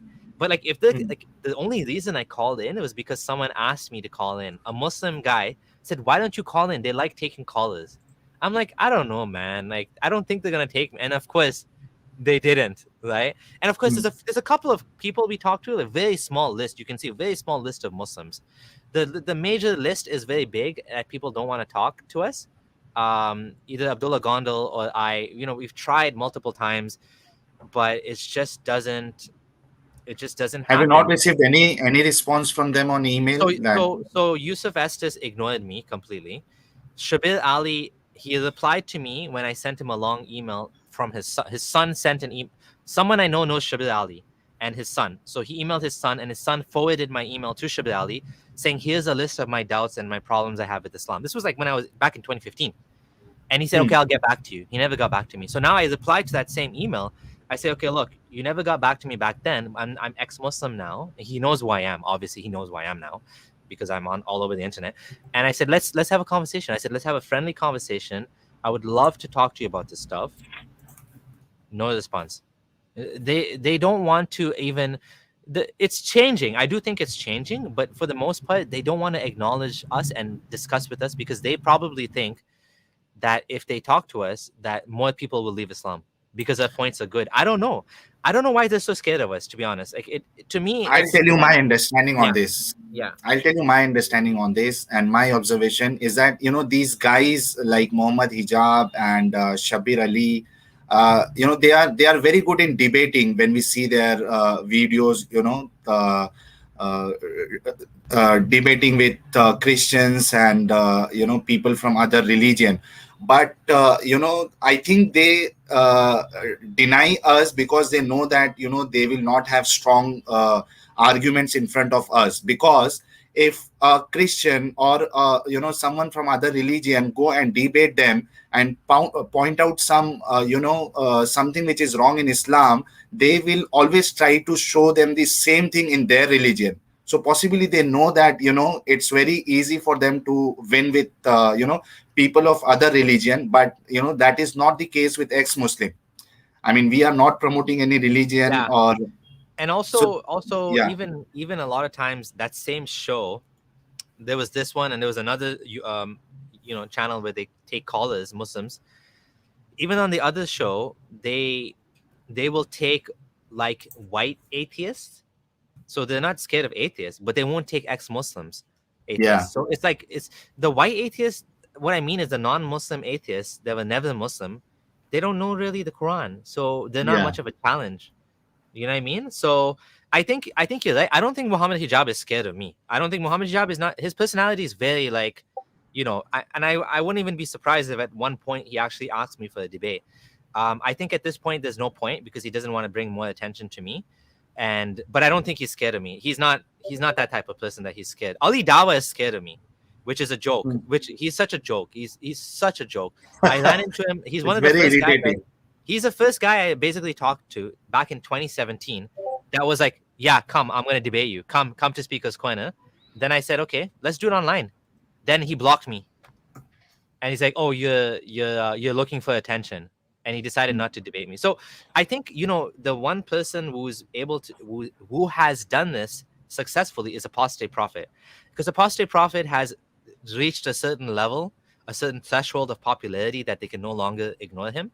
And Yeah, like Ali Dawa said, "I'll talk to you when you have 100,000 subs." I didn't get to 100,000 subs yet, but Apostate Prophet got to 100,000 a long time ago. So at this point, there's no point ignoring him because he's mainstream. People know him. People see his videos all the time. So they can't ignore him anymore. So they have to deal with him. And that's why they're engaging with him. That's why they're debating with him, which is a good thing. I do think that as time goes by and more people get bigger channels, like myself, I hope I get to 100,000 subs at some point. I had to start a new channel now, which is called Friendly Ex-Muslim, because my first channel I lost monetization and I got too many strikes on it. So I created a new channel. I'm at 50. I just hit 15,000 subs. So I'm hoping at some point I'll get to congratulations. 100,000. Thank you. Oh, But congratulations for that. yeah, thank you. It's a long, you know how it is, right? You guys are almost at 15,000 as well. You're 11,400. Yeah. So you just hit 10,000. It is a Yeah, grind. It's a lot of work, right? To get thanks a there. lot. Yeah. Yeah. Hey guys, this is your annoying moderator. Sorry about the sorry about the interruption, but if we can increase the tempo of the interview, we want to leave some time for the users' questions and answers as well. Sure. Okay, so I think we answered this question. Okay, what are the 5 major issues with Islam in your opinion? Okay, this is a great question. I'm trying to see if I have. I wrote actually an answer to this. Do I have this? Hold on. Okay, I don't know where I put it. I wrote a post that actually highlights all of the major issues, but I'll try to remember them as best as I can. So, obviously, the science in the Quran is a big issue. The stories in the Quran being made up is a major big issue. The violence and jihad and hatred is a big issue. The fact that there's a lot like there's no clear, like all of the sects in Islam always fighting amongst each other is another problem. Why Muhammad didn't leave a clear answer to who should be the next, Khalifa, because there's a big fight over Fight that. on that. Yeah, there's a big fight over that. So there's many major categories, misogyny and anti-Semitism and stuff like that. In the Quran, there's so many different things we can talk about. I have on my blog, I have like all of the different articles referring to the things that actually I had issues with. Okay, great. The next question is, what problems did you face when you decided to leave Islam? So Especially from lucky for me, again, I told you I didn't have any violence against me. I was able to leave Islam peacefully. A lot of my friends were very sad that I left Islam. They wanted to help me. They wanted me to read this book or that book. They invited me to some conferences that, why don't you come to, there was a Yasir Qadhi so because this is becoming such a big thing, there was actually a conference Yasir Qadhi did on doubt. I think he called it No Doubt or something, right? So they said you should come to this conference. And I'm like, I'm gonna be this one guy there among 500 Muslims. Like, I didn't really want to go. I said, I don't want. I said, I'll pass. I said, listen, you know me. I've thought about these things, my friend, right? Who was the Amir of Al Maghrib Toronto? And I said, that I've actually have reasons to not believe in the things I don't believe in. I said, why don't you arrange a one-on-one with me for Yasir Qadhi? I said, I'd love to talk to him one-on-one. He said, no, I can't do that. I said, okay, there's no point. I said, I'm gonna go to the thing. What am I gonna do? Raise my hand? I have an issue with this. I'm gonna be raising my hand 1,000 times. Everyone's gonna be like staring at me like I'm some like weirdo. It's not gonna be comfortable. I need one-on-one. I said, I'm beyond these public conferences. The stuff they put out to public there's no point, right? It's beyond. I'm beyond that. You know what I mean? And same thing. And a lot of people wanted to talk to me and debate with me, right? Like Muslim friends. So I got so tired of it that I was telling my wife, like, people keep calling me and we talk for 3 hours and 4 hours. I go over the same thing. She said, why don't you make a blog? So I made a blog because she gave me that good advice. So now at that point, I would tell people, read my blog. Now you want to debate with me? Tell me one thing in my blog you don't agree with and we'll talk about it. Don't just come and you don't even know why I don't believe. Random things they will put up. And you waste my time. And I say the same thing I already said 1,000 times now. And now I have a YouTube channel, so I can just tell them, look at my YouTube. But at that time, I had just a blog. I said, oh, look at the blog. The blog has all of the points, all of my issues. If you have a disagreement, let's talk about that disagreement like that. But everybody thinks they're going to save you. Every single person who talks to me think they're going to be the one that's going to make Abdullah Samir go back to Islam again. And they don't realize I've been talking about this shit like freaking 1,000 hours now or something. Like I've talked about it millions of times. Like, you're not unique. Your answers are not unique unless you're actually somebody special like Yasir Qadhi, Hamza Sotis. You have something of substance. You've actually studied the material. You know what I've said, and you have a response. Then I'll talk to you. Don't, like, random people. They don't have any response to this stuff usually, right? So there are people like that. I have people emailed me. One guy emailed me and he said, I understand where you're coming from. I don't know if I should say his name, but he's like big. He studied under Noman Ali Khan, and anyways, I won't say his name. But this guy, he told me, I sent him a long email. He sent me a huge essay back, and guess what? So his issues was the same as mine. The stories in the Quran, right? What ended up for him, how he came back to Islam? Guess what? He said, I came back to Islam, but I'm accepting the stories and myths. They're just stories. They're just fables. And I'm like, wow, I want to take you, like, what he sent me. I said, I want to publish this. Can I publish this? Can I write this out in public? Like, I would love people to see what you're saying. He's like, no. He's like, no, I don't give you permission. I'm like, oh, man. Because this guy, he's not a scholar, but he's a student of knowledge. He studied under Noman Ali Khan. And he had the same doubts that I did. And he came back to Islam, but like a kind of weird Islam that the stories are I don't know how he believes that, how he's able to be Muslim. But, some people, they just cannot leave Islam. The cognitive dissonance is too much for them. And it's just too difficult for them to see through it. Oh, thank you. So anyway, so long story short, he's not like an Orthodox Muslim because he believes in the stories are just stories. But that's what happens to people that come back to Islam. Just going to mention that because someone asked me about that earlier. The people that leave Islam, and come back to it, a lot of the time they come back to like a modified version of Islam, right? Right. So yeah, that's basically that. Okay, thanks a lot. Let's move to the next question. How do you see the ex-Muslims movement in North America?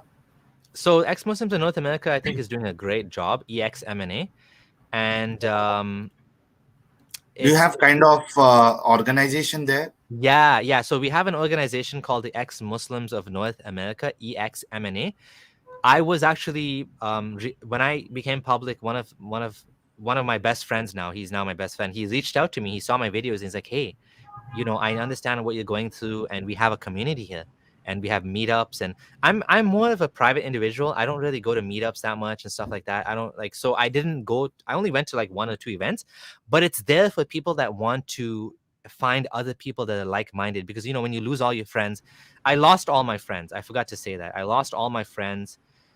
There was one more thing I forgot to mention as well, that when I left Islam, the Muslim community didn't try to attack me, but when I spoke about Islam, when I started speaking publicly about Islam, then I started to get some like lashback.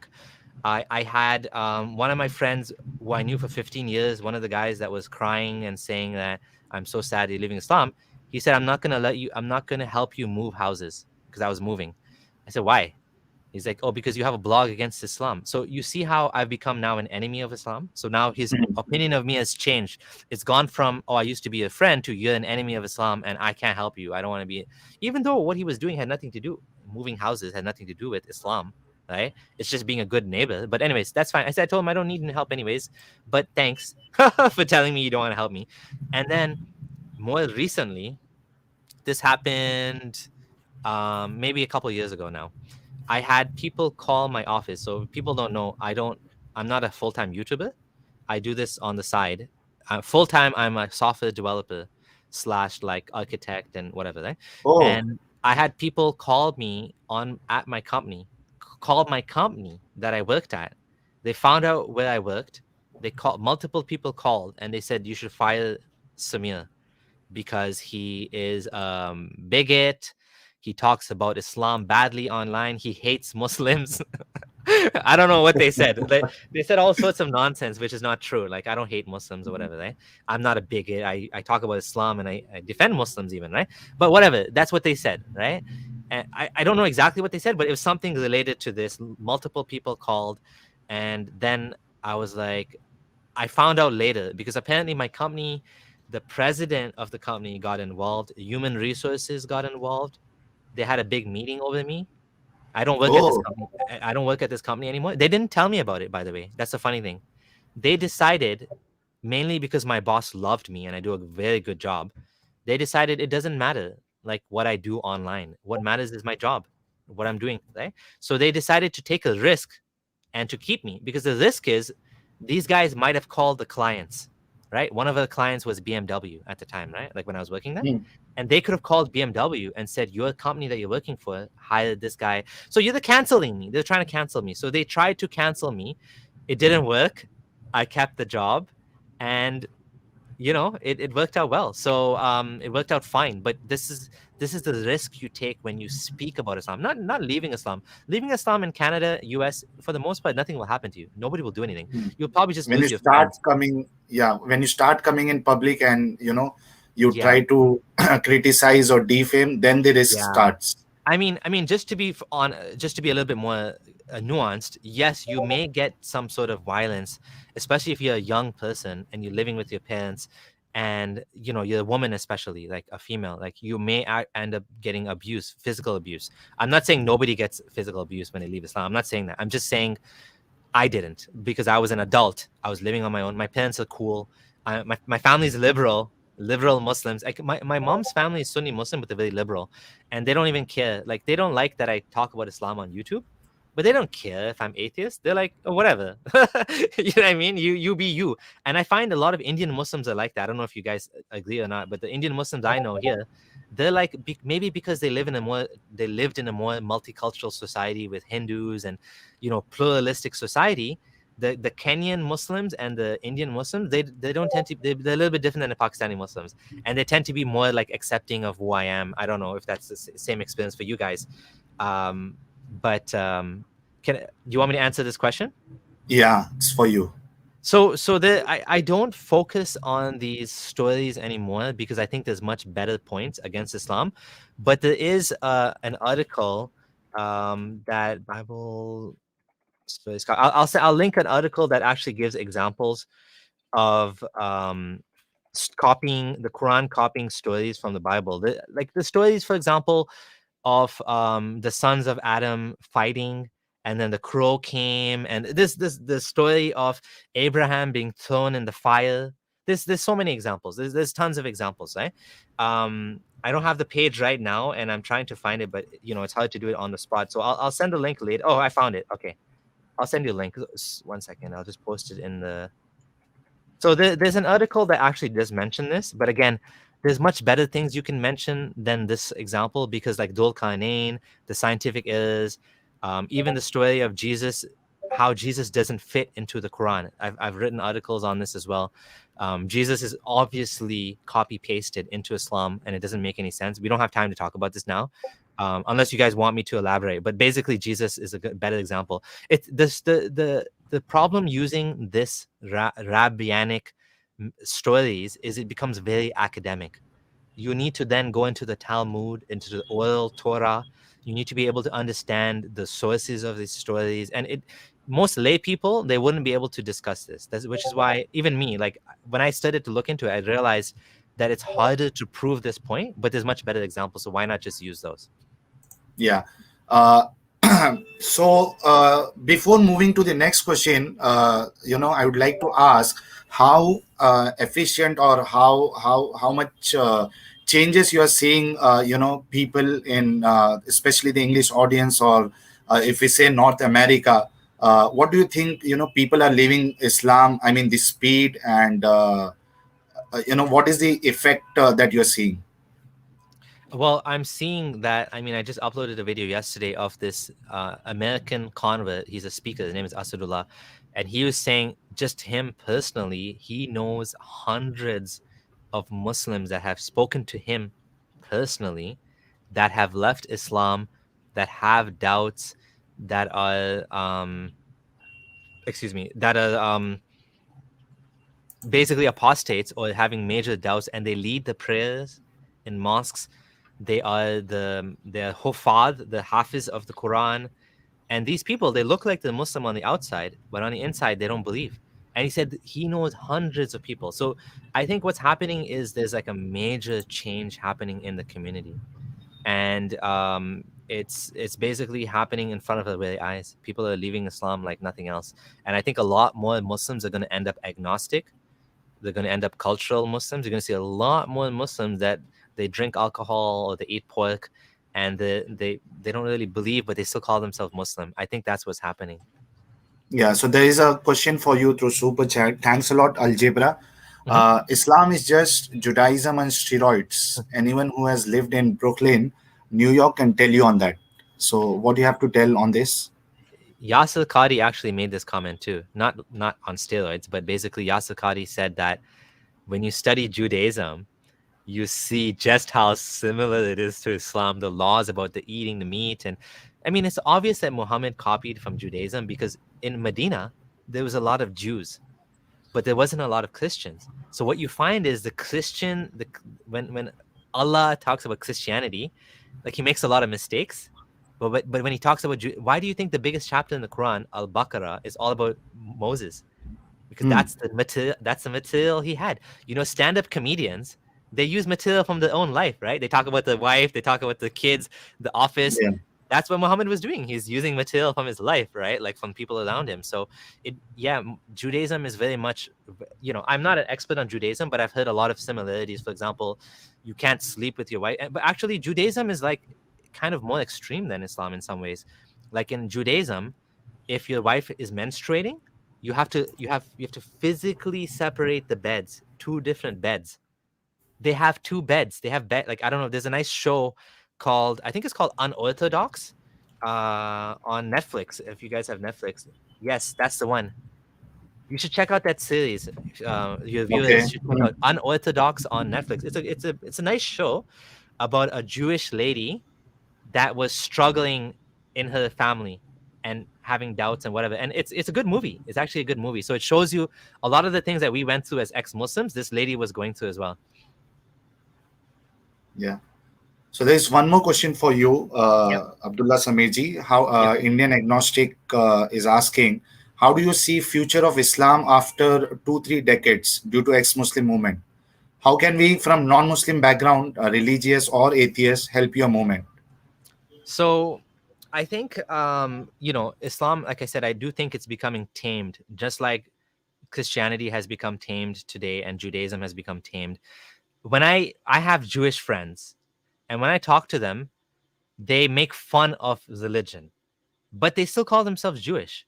Like, to me, this is perfectly good that you don't take it so seriously. There's no problem if someone wants to call themselves Muslim, but then they're willing to get a mortgage. If they need to get a mortgage, they'll live their life, in a way that it doesn't hurt them. That's best for them. If that's what it means to be Muslim. Like, for example, there was a guy that left a comment on Ex-Muslims of North America page. He said, I'm a Chinese Muslim, right? And he said, over here, we Chinese Muslims, many of us, we drink alcohol, but sometimes we also go to the mosque. We don't see Islam like you guys. Like, you guys have this ex-Muslim thing, but over in China, like, many of us, you would call us ex-Muslim, but we still call ourselves Muslim. Basically, and I wanted to interview this guy because this is a very interesting perspective, where they're more tolerant about dissent in China. He's saying that we don't care. We don't kick someone out of the community because they don't really believe or something. They're still Muslim to us, right? So that's okay. And I think that how non-Muslims can help the movement, I would say, one is to support the YouTube channels, and to support, if you're in America or Canada, you can obviously donate to the ex-Muslims of North America. You can support them financially, or you can support your favorite YouTuber in the channel. You can basically be an ally of ex-Muslims by supporting in on for example, if there's a YouTuber that's having a debate, by promoting the content, or even on Facebook, if someone's having a debate, a Muslim and a non-Muslim, you can help the debate, in however you can, or use resources. Sometimes you're not able to actually debate yourself because you don't know the content. But what you can do is you can share someone else's content. Like Wiki Islam is a good resource, wikiislam.net. Ex-Muslims of North America made this formal resource. It's like an encyclopedia of doubts, of issues with Islam, issues with Muhammad, the people that he killed, the Banu Qurayza incident, the Sirah. So basically, Wiki Islam is a good, so you can share these resources with people. I think one of the most important things to do is to be respectful, tolerant, and not to be abusive. A lot of Muslims get turned off by non-Muslims because of the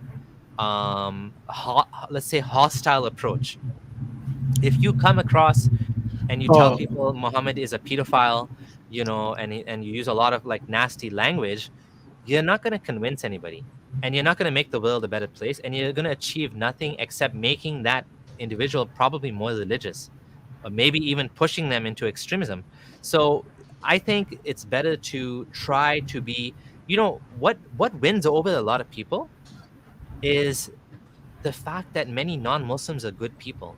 If you are a good person and you show that in your character, even if someone is Muslim, and this actually worked for me too. When I was a Muslim and growing up in Canada, I would have a big beard. I would be praying at the office. Nobody discriminated me for that. I mean, I'm not saying there's no discrimination, but what I'm saying is I was still treated with respect and dignity by Canadian people. The Canadians didn't see me as some retard, loser, idiot because he's religious. They treated me with dignity and respect, and they would ask me questions like, okay, why do you believe in Islam? And this is how I didn't tell you about this part of the story, but some of my coworkers actually were able to inject little doubts in my mind, because they would ask me, well, why do you believe, right? And I would be like, yeah, because of this. And they said, really? And they would ask me something else, and I would be like, hey, that's a good point, right? But I didn't leave Islam at that point, but they actually made a winning point which stuck in my mind. And over time, those little points, they all add up. Eventually they get to the point where there's too much cognitive dissonance. So either they change the Islam or they leave Islam, right? So and at the end of the day, I think I have to, that was a question you guys had. You were asking, what's my advice or what final words or whatever. I think that it's important to remember that it's not about tribalism. It's not about whether someone is Muslim or not Muslim. We have to stop thinking like this. What we need to think about is about people's rights. What matters is that everyone's rights are respected, and the tolerance, secularism is important, that everybody should have the freedom to choose for themselves. Even if they want to wear hijab, that's okay, because we have to be people that are not, we don't want to turn into what China is doing. What China is doing is, basically fascism, forcing Muslims to leave their religion, basically oppressing them, putting them in camps, making them eat during Ramadan. I don't want to live in a world where, just because of the group that I was born into, that I'm oppressed, that I'm not allowed to do what I want to do, because everyone should be able to choose for themselves what they want in life, right? Like if my Yeah. brother wants to be Muslim, let him be Muslim. It's his life. At the end of the day, Hmm. like, who am I to tell him? I can tell him, I think you'd be better off without it. I think you'd be happier and your life will be more free and you save money and you live better and whatever. But at the end of the day, that's his choice. And that's what I believe. I truly believe everyone should have that freedom to choose for themselves, right? And this is what liberalism is, right? Like, I believe that these better values win over the people much better than just debates alone, right? You know what I'm saying? Yeah. So there is one more question. Chulbul, you wanted to add something? I think you were trying to say something. Are you Just a quick note that there might be a lot of disturbance in the background from your end, I think. from my side? Yes, I think so. Okay. Oh, So it's what good. I'll do when I'm not speaking, I'll just put it on mute. It sounded, I didn't hear, but yeah, maybe if you like, you can do that. It wasn't bothering me though. I was okay. Okay. Yeah. Okay, no issues. I'll mute from my side when I'm not speaking. There's one question, Abdullah Sameji. Are you aware of Sachwala's doubt about existence of Muhammad? So have you heard about Sachwala No, I from haven't, but I India? can speak about whether he existed or not in general. Hmm. So Sachwala is, an Indian ex-Muslim who is becoming very famous because he knows, the classic Arabic. Okay, and he has a very good command on Quran. Okay, so he's becoming very famous. So possibly the problem is that all his lectures or streams are in Hindi and Urdu. So I don't know how you'll be managed to listen him in case if you are interested. But the the what you call the context of this question is that he says that the Quran, there is no one called, the Quran never tells that the Quran was given to Muhammad. I So mean, so nowhere it is mentioned in Quran that, the Quran is given to Muhammad. so what I would say about this is, there's been a lot of, so these are basically the far out revisionist ideas about Islam. Things like Muhammad never existed. Was Muhammad from Petra? Have you heard this one? Dan Yeah. Gibson's ideas. Yeah, this is a Hmm. very popular thing that's gone around. Dan Gibson said Muhammad was in Petra, Jordan, not in Saudi Mecca. Arabia, Medina. Hmm. Yeah, Mecca. So I was wondering about this myself. I read Dan Gibson's book, but I think at the end of the day, there's too much evidence that goes against the idea that Muhammad didn't exist. So there's a book called Muhammad and the Empires of Faith by Sean Anthony. Sean Anthony is an Orientalist.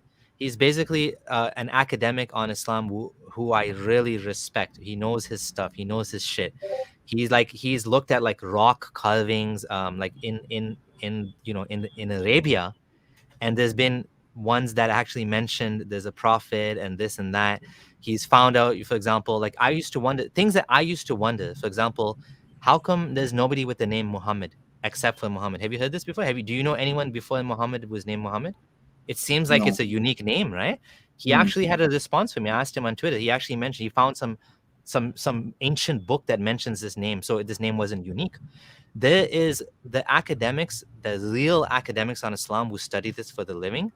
They have sources outside of Islamic literature, and I'm trying to. I don't have them off the top of my head, but he mentioned in the book that there are non-Muslims who wrote about the existence of this man, this Arabian prophet, who went and conquered and this and that, and there's I think it's the letters of Justinian or something like that. I'm trying to remember now. Again, I don't remember off the top of my head. I read the book a long time ago, but basically there is evidence, early evidence from outside of Muslim sources that there was a prophet and that he was doing these things. Now, of course, the details in the hadith, of course, for sure, there's like massive doubt about which ones are true, which ones are not true. Was Aisha really 6, or was she actually older? Did Muhammad actually? I mean, obviously, some of the things are hadith. It's like magic. He's doing magic, and trees are talking. We know that's not true. Yeah. Monkeys are Yeah, stoning right. each other. We know that's not true. But I'm saying the things that are more realistic. That, for example, this thing happened, that he killed this person or whatever, or he said these things that are not sort of miracles, just normal things that anyone can do. We can buy some of those things, right? And I do think that I would just stick to what academics say. I wouldn't go that far out to say he didn't exist. Now, if you're going to say whether Abraham didn't exist, I would say probably Abraham and Moses. There's a good chance. Biblical scholars that study the Bible, they have good reason to believe that most of the things that are said in the Bible, including the journey of Exodus, where Moses was traveling in the desert for 40 years, and none of that stuff happened. There's good reason to believe it didn't happen. There's no, there's archaeological. There's a book by Dr. Finkelstein called The Bible Unearthed, and he has a YouTube video as well. And he says that Moses didn't exist, or Abraham didn't exist. He has evidence, like archaeological evidence for. He's a biblical scholar, so I would stick to what the scholars say. And if there's like an actual academic, so when I asked Sean Anthony about Dan Gibson, or someone else asked him, he's like, this theory is a joke. There's no good evidence. Dan Gibson is out of his league here. What he's saying, there's so I personally don't buy that. I haven't reviewed Sachiwala and what he says, so I can't comment particularly about that, and I wouldn't be able to. I'm not qualified. I think I am in no way qualified to talk about this, because this type of stuff is like real academics. It's not just like what is like I know Islam from the Hadith and the Quran, which is basically mythology. I know the mythology. I don't know the real academics of whether Muhammad actually, like, what did the non-Muslims at that time, what letters are written about? I don't know any of that stuff, right? So it's you beyond my cannot ability. you cannot say just for the sake of saying. I'm not qualified to even talk about this. Like, you know what I mean? So Right. yeah. Okay, Adam Manu has sent this super sticker of 10 HK dollar. Thanks a lot, Adam Manu, for supporting this channel. Okay, so I think we have already completed all the questions that we had for Abdullah Samir ji. Chulbul, what should be the next sequence? Should we take questions on chat, or should we allow people to connect on call and? Absolutely. So, Samirji, if that's okay with you, there Yep. are a couple of our users who want to come online and maybe talk to you online, if that's okay. Yeah, sure. We can do like maybe 15 minutes. Should be fine. No problem. Okay. Yeah. Okay. So, Sahil, please take Uzma Khan. She's been waiting patiently. okay. So, few things that you need to keep in mind. Whatever question you are posing to him, it has to be, relevant to Islam only. You are not going to promote or criticize any other religion on this stream. Okay. So, I have already shared the link to join the stream. You can keep your question and you can leave. Okay. We have apostate Imam. Welcome, apostate Imam, to this stream.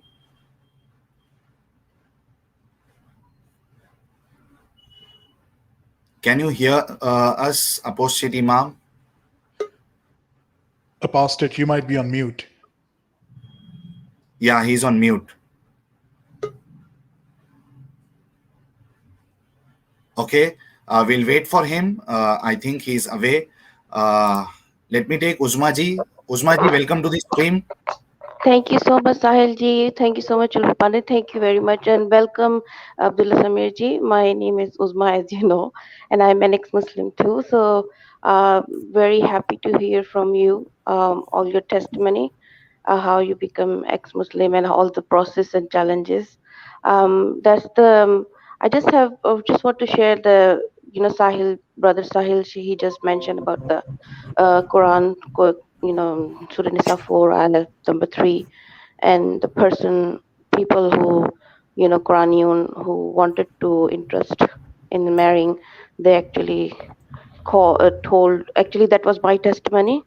And then the people actually told me that that person, that that's a group sex in that Quran verse, Surah Nisa 4 or 3, and it says like, yeah, in nikah means, everybody knows nikah means, and then it says like two, threes, four.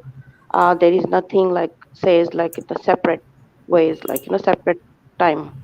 So that was my testimony, and I was just would like to know. Actually, I missed that part where you commented. Actually, I think maybe answer for that one. So is it the true, like, they say like about the group sex in that, according to that verse? So the verse doesn't talk about sex at all. I don't think so. If you're a Quranist, you can honestly you can reinterpret it. I don't know, some random way. There's no rules about interpreting the Quran if you're a Quranist, so you can come up with any sort of interpretation that you want to. So unfortunately, um, is that a valid opinion? I don't know. I mean, they're making up opinions as they go. So yeah, that's all I would say.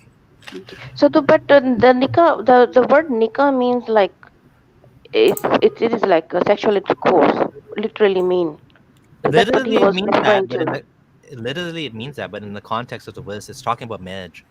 Right? I mean, I would always go back to the hadith, but if you don't believe in hadith, then Mm. it's hard to really comment on that because the hadith explains that Muhammad, limited Muslim men to marry four. Because if you look at the verse, it doesn't even say two or three or four. It says two and three and Yes, four. It says yes. and. So again, it all goes back to the rules of interpretation of the Quran and how people will interpret it based on hadith, based on tafsir, or if they just make up their own opinion. I'm not qualified to just make up opinions based on. I don't read Arabic, so I wouldn't be able to. But yeah, probably if you spoke Arabic and you didn't look at the hadith, you could make up some sort of strange opinion like that. Yeah. Okay. Okay. Thanks, Maji, Thank you so for much. joining Thank the you. stream. Yeah. So, Okay. yes, Apostle Imam, welcome to this stream. We are glad to see you. Okay. Thank you, Brother Sahil. And hello, Brother Chulbul Pandey. And hello, Abdullah Samir. And hello, Sister Uzma. And it's really appreciating that today Abdullah Samir is here with us. And I would like to introduce myself. I am also an ex-Muslim atheist, and we make actually several videos together. I make several videos together with Sahil, and I Yeah. have my own YouTube channel. It has around 5 to 6 thousand subscribers, and mostly my videos are standalone. They are in Urdu and in Hindi. I was student of Dr. Zakir Naik. I was student of Islamic comparative religion. I studied complete Jewish Bible and the Christian Bible, and study fiqh and hadiths. And later, I left Islam in the year 2013. And actually, you could ask Sahil about me. Because he was the one who first introduced me to everyone, and that's how I became a little popular. Yeah. So Abdullah Samir ji, apostate Imam, has recently started his channel, and he has tremendous amount of knowledge about the, especially the hadith. He goes on like giving references. Once he start, he'll give thousands of references together.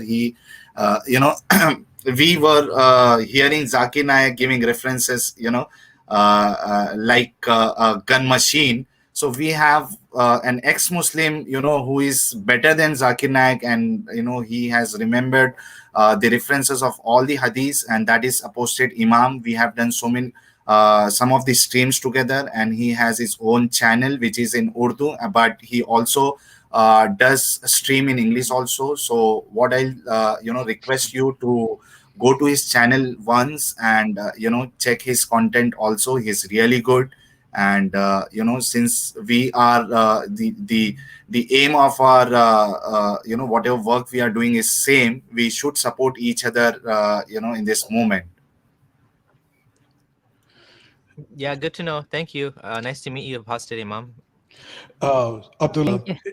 if I may add one more quick note, Apostate Imam lives in London, but because of the security reasons, he has to use a voice scrambler to make his voice appear like that.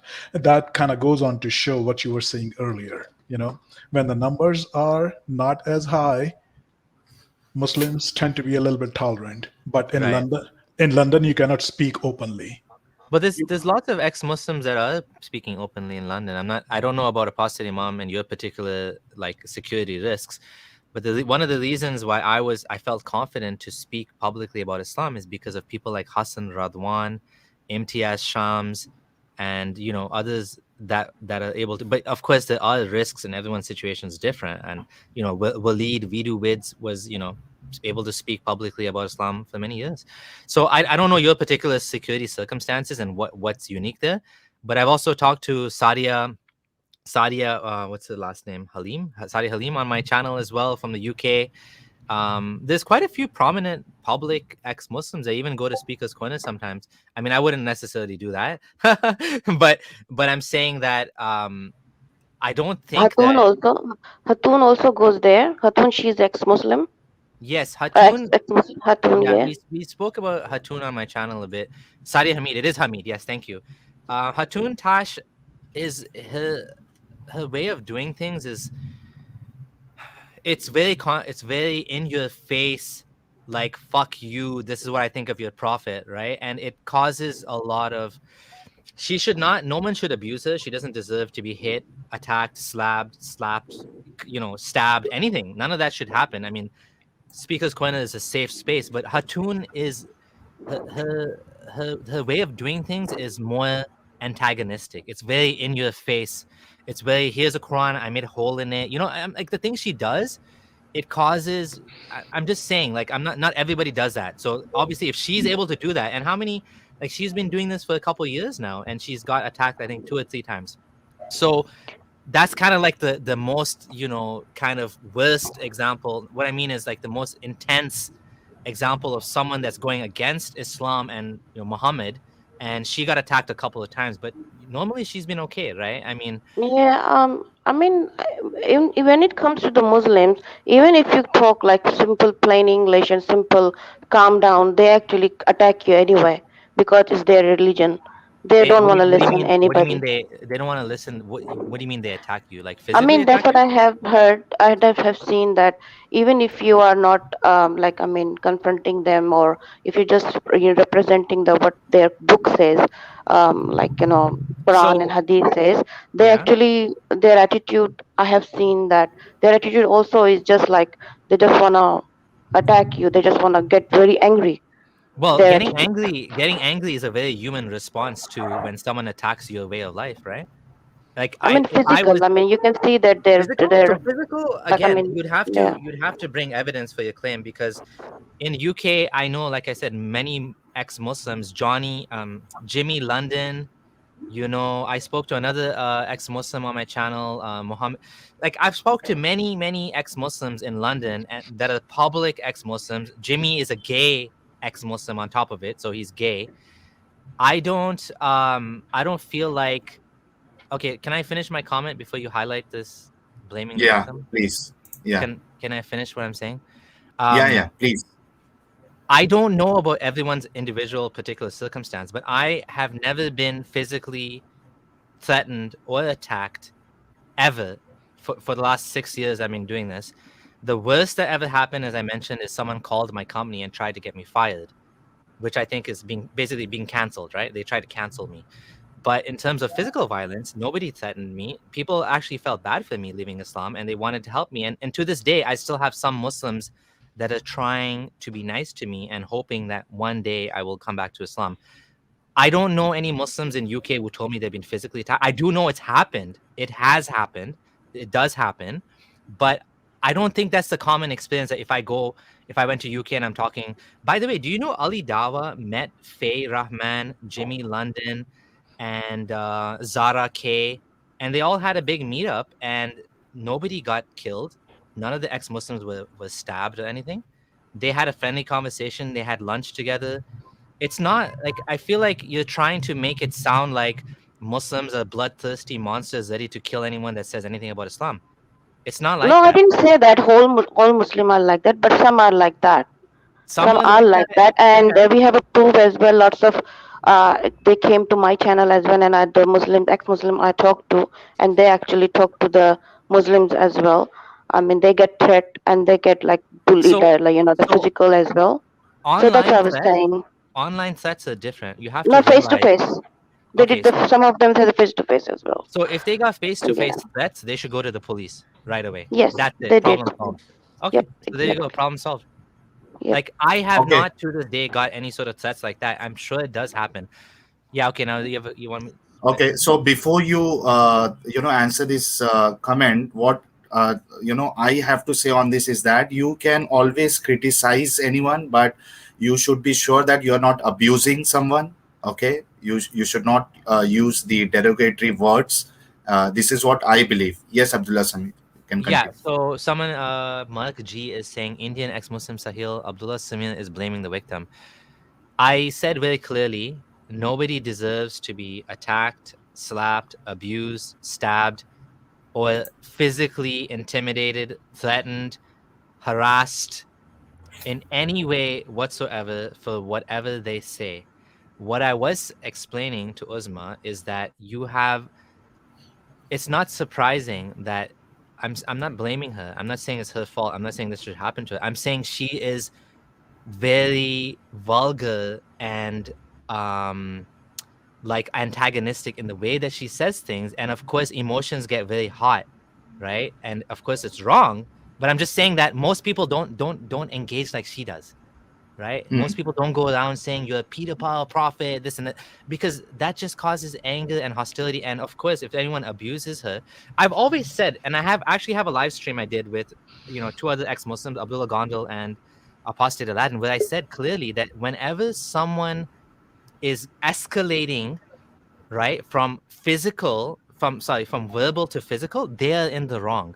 If I say something about your mother and you go and you punch me, you are in the wrong, because what you've done is you've physically escalated from words to physical abuse. So that's never okay. It's never okay to do that, unless of course the only time when we should use violence is when we need to prevent another violence from happening. So for example, if someone's about to stab someone, you can punch them or whatever, but if someone's just saying something, you can't go and physically hurt them for that. You might not like what they're saying.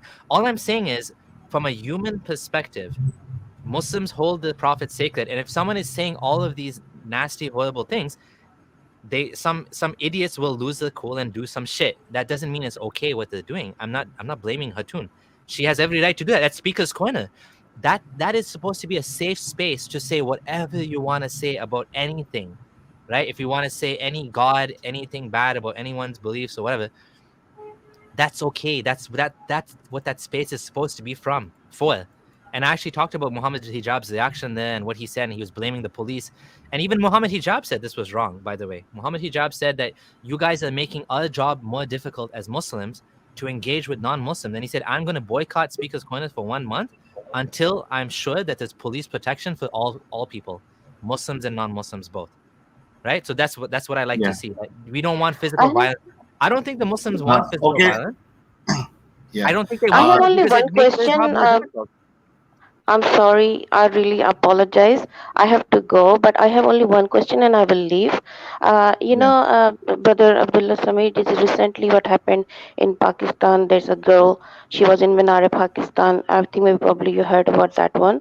And she was Muslim and she was wearing the full clothes like shalwar kameez and dupatta, and she went to Minara, Pakistan, and then 400 plus people. She was not preaching, she was not doing anything, but 400 plus people, they actually molested her, harassed her, touch her private part. So, do you have anything? What do you say about that? And I'll just leave and I'll sit down and I'll listen to your answer. Thank you so much. Yeah. Thank you so much, Thanks a lot, everybody. Usman Thank ji. you. Bye. Yeah. Yeah, I don't really know the details of that, but I obviously it's a horrible thing that happened. Nobody should have to go through that. I don't really have anything more to add to it than that. It's just a terrible, awful thing that happened. Yeah. So we have Pulkit who has helped us, supported us. Okay, he's telling, love your point, Sahil. Be critical, not abusive and derogatory, whether Islamic or non-Islamic topic. That's my major reason to support you. Thanks a lot, Pulkit ji. So Abdullah Samir ji, we ensure that we are not using any abusive language on our stream, because most of the Muslims join our stream, which is in Hindi and Urdu, and they keep their point. So we have taken this very seriously, that no one is abusing them. Yeah, the challenge is sometimes even if you don't abuse them, they'll still think you're abusing them. Hmm. Because sometimes you might, let's say for example, you just say Muhammad, he lied. Some Muslims will Hmm. say you're abusing my prophet, and that's what I think. Like I was saying earlier, that Muslim community needs to become a little bit more tolerant, right? It needs to be able to understand that this has always happened for many, many, many generations, that Muslims and non-Muslims have engaged, and we need to go back to the time where we have dialogue, not we shut down dialogue with violence, right? If you don't like Yeah. if you don't like Hatun Tash, what she's saying, just don't go to her. Just go somewhere else, right? I mean, that's her Yeah. space in Speaker's Corner. Avoid But her. the problem is now we get back to the main problem. Is what I was saying is they don't have tolerance for what she's saying. They don't accept it, even though at the end of the day they don't have to listen to it, but still they insist. No, you don't have a right to say that. That is the problem. Right. Right. So we Hello, yeah, we have AAV, who is in our core team. I welcome you, AAV, on this episode. hello all our ex-Muslim friends. We all are just family here. Abdullah Samir, I am an ex-Wahhabi Sunni Muslim. So just I lived practically in a very radical Islam for 11 years in Saudi Arabia. So I know exactly what Islam is and what they live practical life. And I don't know about Quran and other thing, but in my family and in my all the relatives who are there, they live each and every minutes of their life just to read ayats of Quran. What we have to do? Okay, read this ayat and do this. So I want to ask you one thing that I think we don't need to criticize Quran and Hadith. What I feel by my own practical life, that Quran criticizes itself. All there are lots of ayat in Quran. If you just only read that ayat, you will find that all the people, all the non-Muslim will find that it's this ayat itself criticizing the Quran. Like for example, if we just read um, the 9 and 29, then we are clearly say that fight against those who don't believe in Allah and Nabi. So Hmm. it say itself that okay, this book is not for humanity. So without even criticizing, we can say that just we read the Quran and it it criticizes itself. And my second thing is that how we handle the moderate Muslims who have a very hidden iman on this book, and they openly they say that okay, ISIS is bad, Taliban is bad, but internally they're supporting them. So how we should handle with these guys, because they are in the biggest number, And what is your opinion how to handle these kind of guys? Sorry, I missed the second part of the question. I got distracted by the super chat. Can you say it again about Taliban something? No, no. I'm asking that how we have to handle the moderate Muslim who Yeah. who just saying that okay, this ISIS and this Taliban the type of guys, they are orthodox, they are radical, they are terrorists. Yeah. But in actual, they are following Islam. I know that Yeah. because I was living in that family. I was just belonging to that family. So I am saying that they are just following Islam, nothing else. They are not terrorists. So I want to ask, how do we handle such kind of this moderate Muslim who internally have a very hidden iman on those type of ideology and those book, and but openly they are trying to uh, just try to hide the real face of Islam to say them terrorists. So how we should Okay. handle these type of guys? So I don't. I fundamentally do not see Islam as one thing. I see Islam as multiple things. Islam is the process of, now for someone that's a Wahhabi or was a Wahhabi or was a Salafi, this is a very different way of thinking.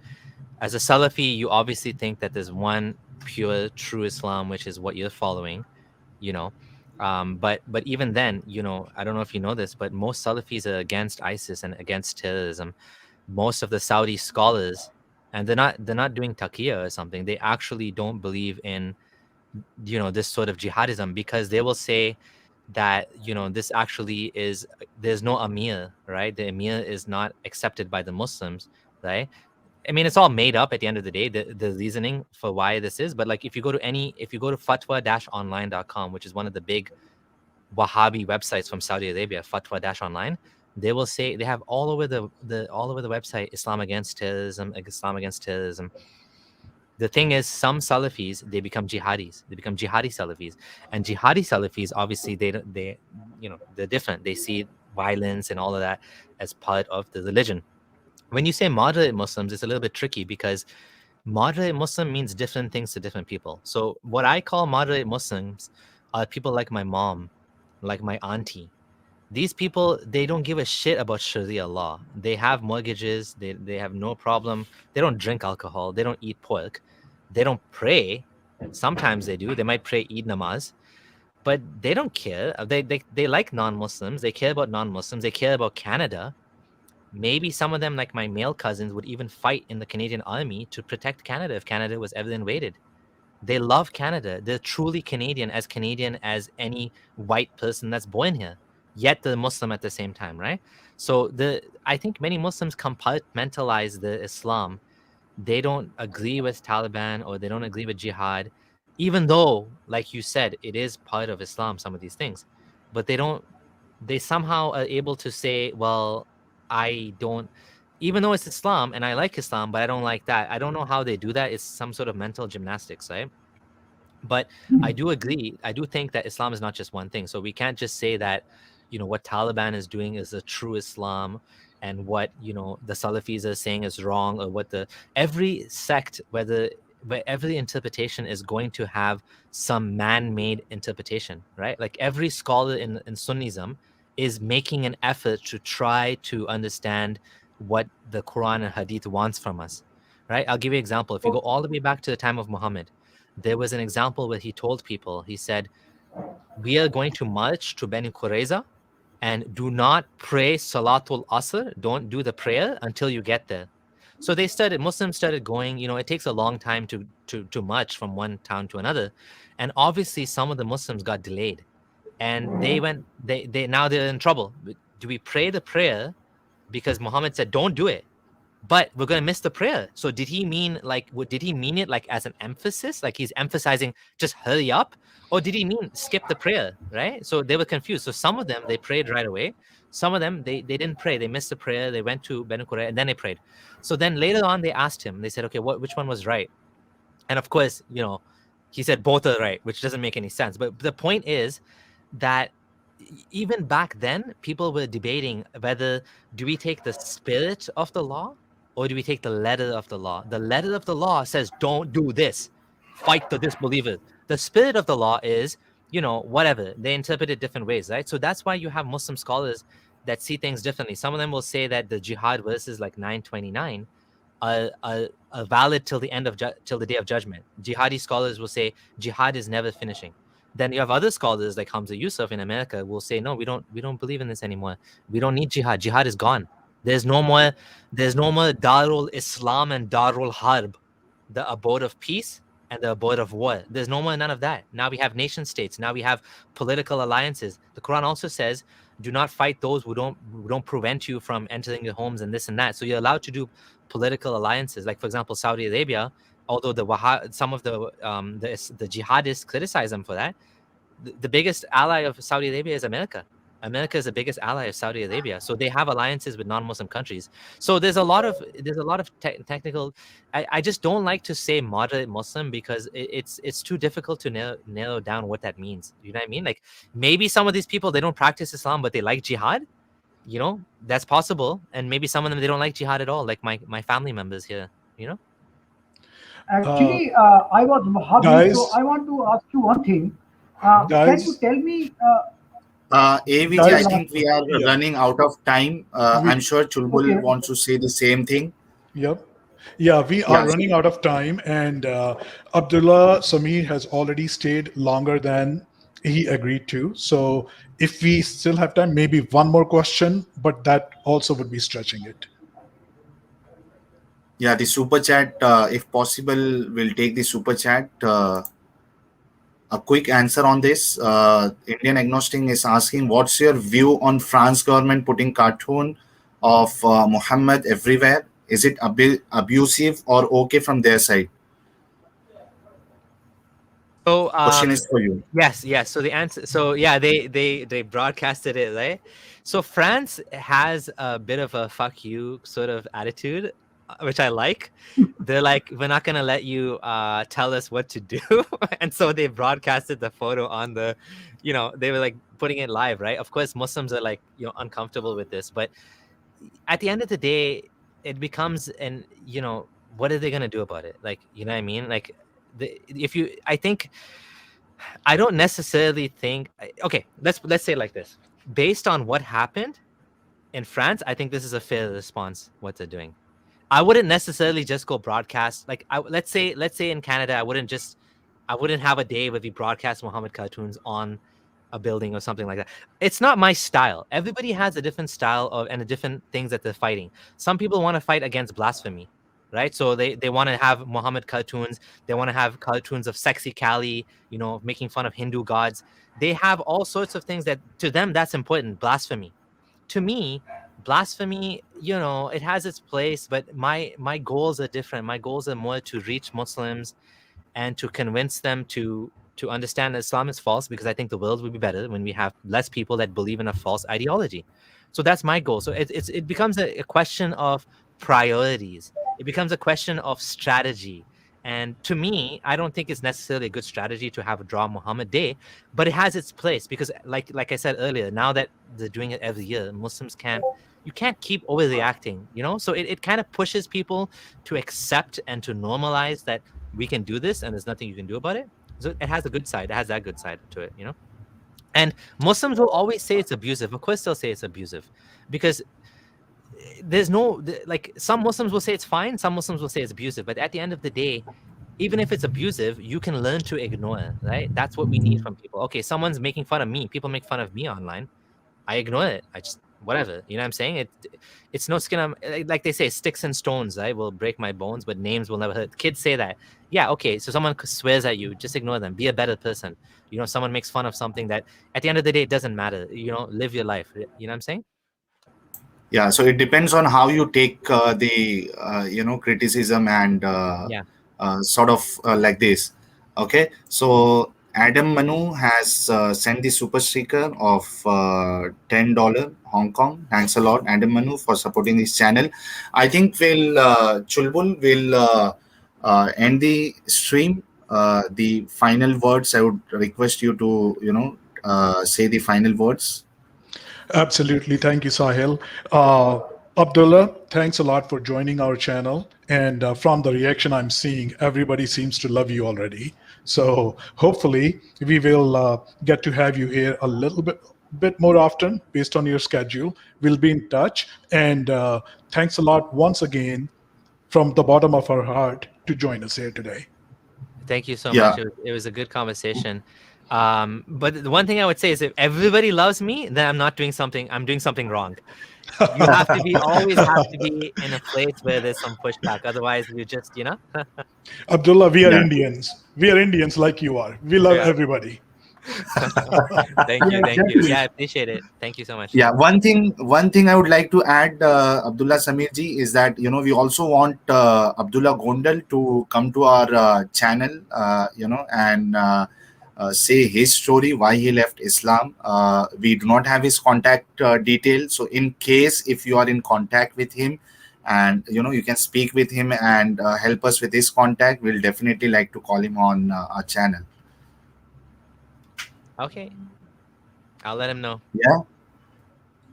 Okay, so thanks a lot, Abdullah Samir ji, for giving your precious time to this channel and enlightening us with the knowledge you have. Okay, I thank Apostate Imam as well for joining the stream. In case if you want to say something to Abdullah Samir ji, Imam Sahab, you can tell him now, and after that we'll close the stream.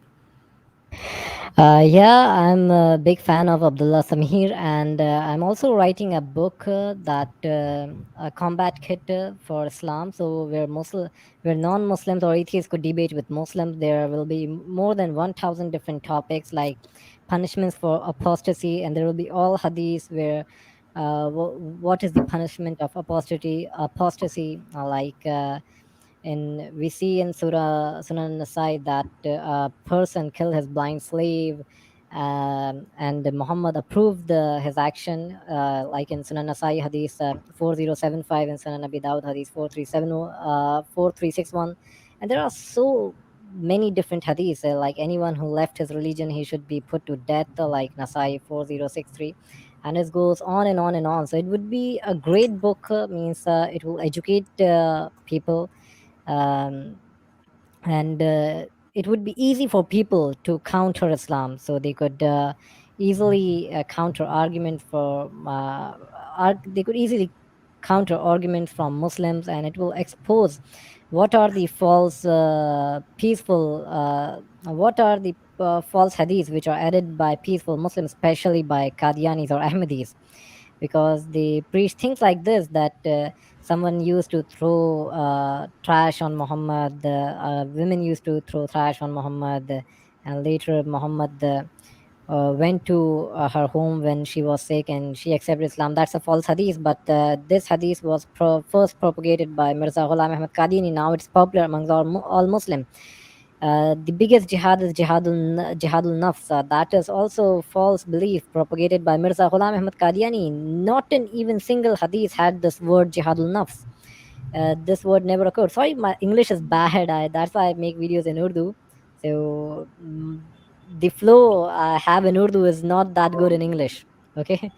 So I'm making so many things. I'm making a documentary to support the point of Dan Gibson because he didn't quote strong references. So the false history of Mecca, and that documentary is under progress. So I recommend you to watch it. It would be really informative because I'm collecting references from and compiling it from past 10 months, and it would be something great. And Yeah. that's it, I guess. It's already such a long stream, and I know you're busy. I would like to invite you for the next stream so we could have a longer discussion in the future, and we could discuss more about Islam. So thank you, brother, Yeah, for no joining us. Yeah, no problem. I'll let you know. We'll chat by email. I think you did email me already, so we'll go from there. Yeah. So, Abdullah Samir ji, I hope my language barrier was not an issue for you. Not at all. It was Yeah. perfect. It was a good stream. Yeah. Thanks a lot. Let's close this stream. Thanks a lot once again, Abdullah Samir ji, AV ji, Apostate Imam, and Chulbul Pandey ji, and all my viewers.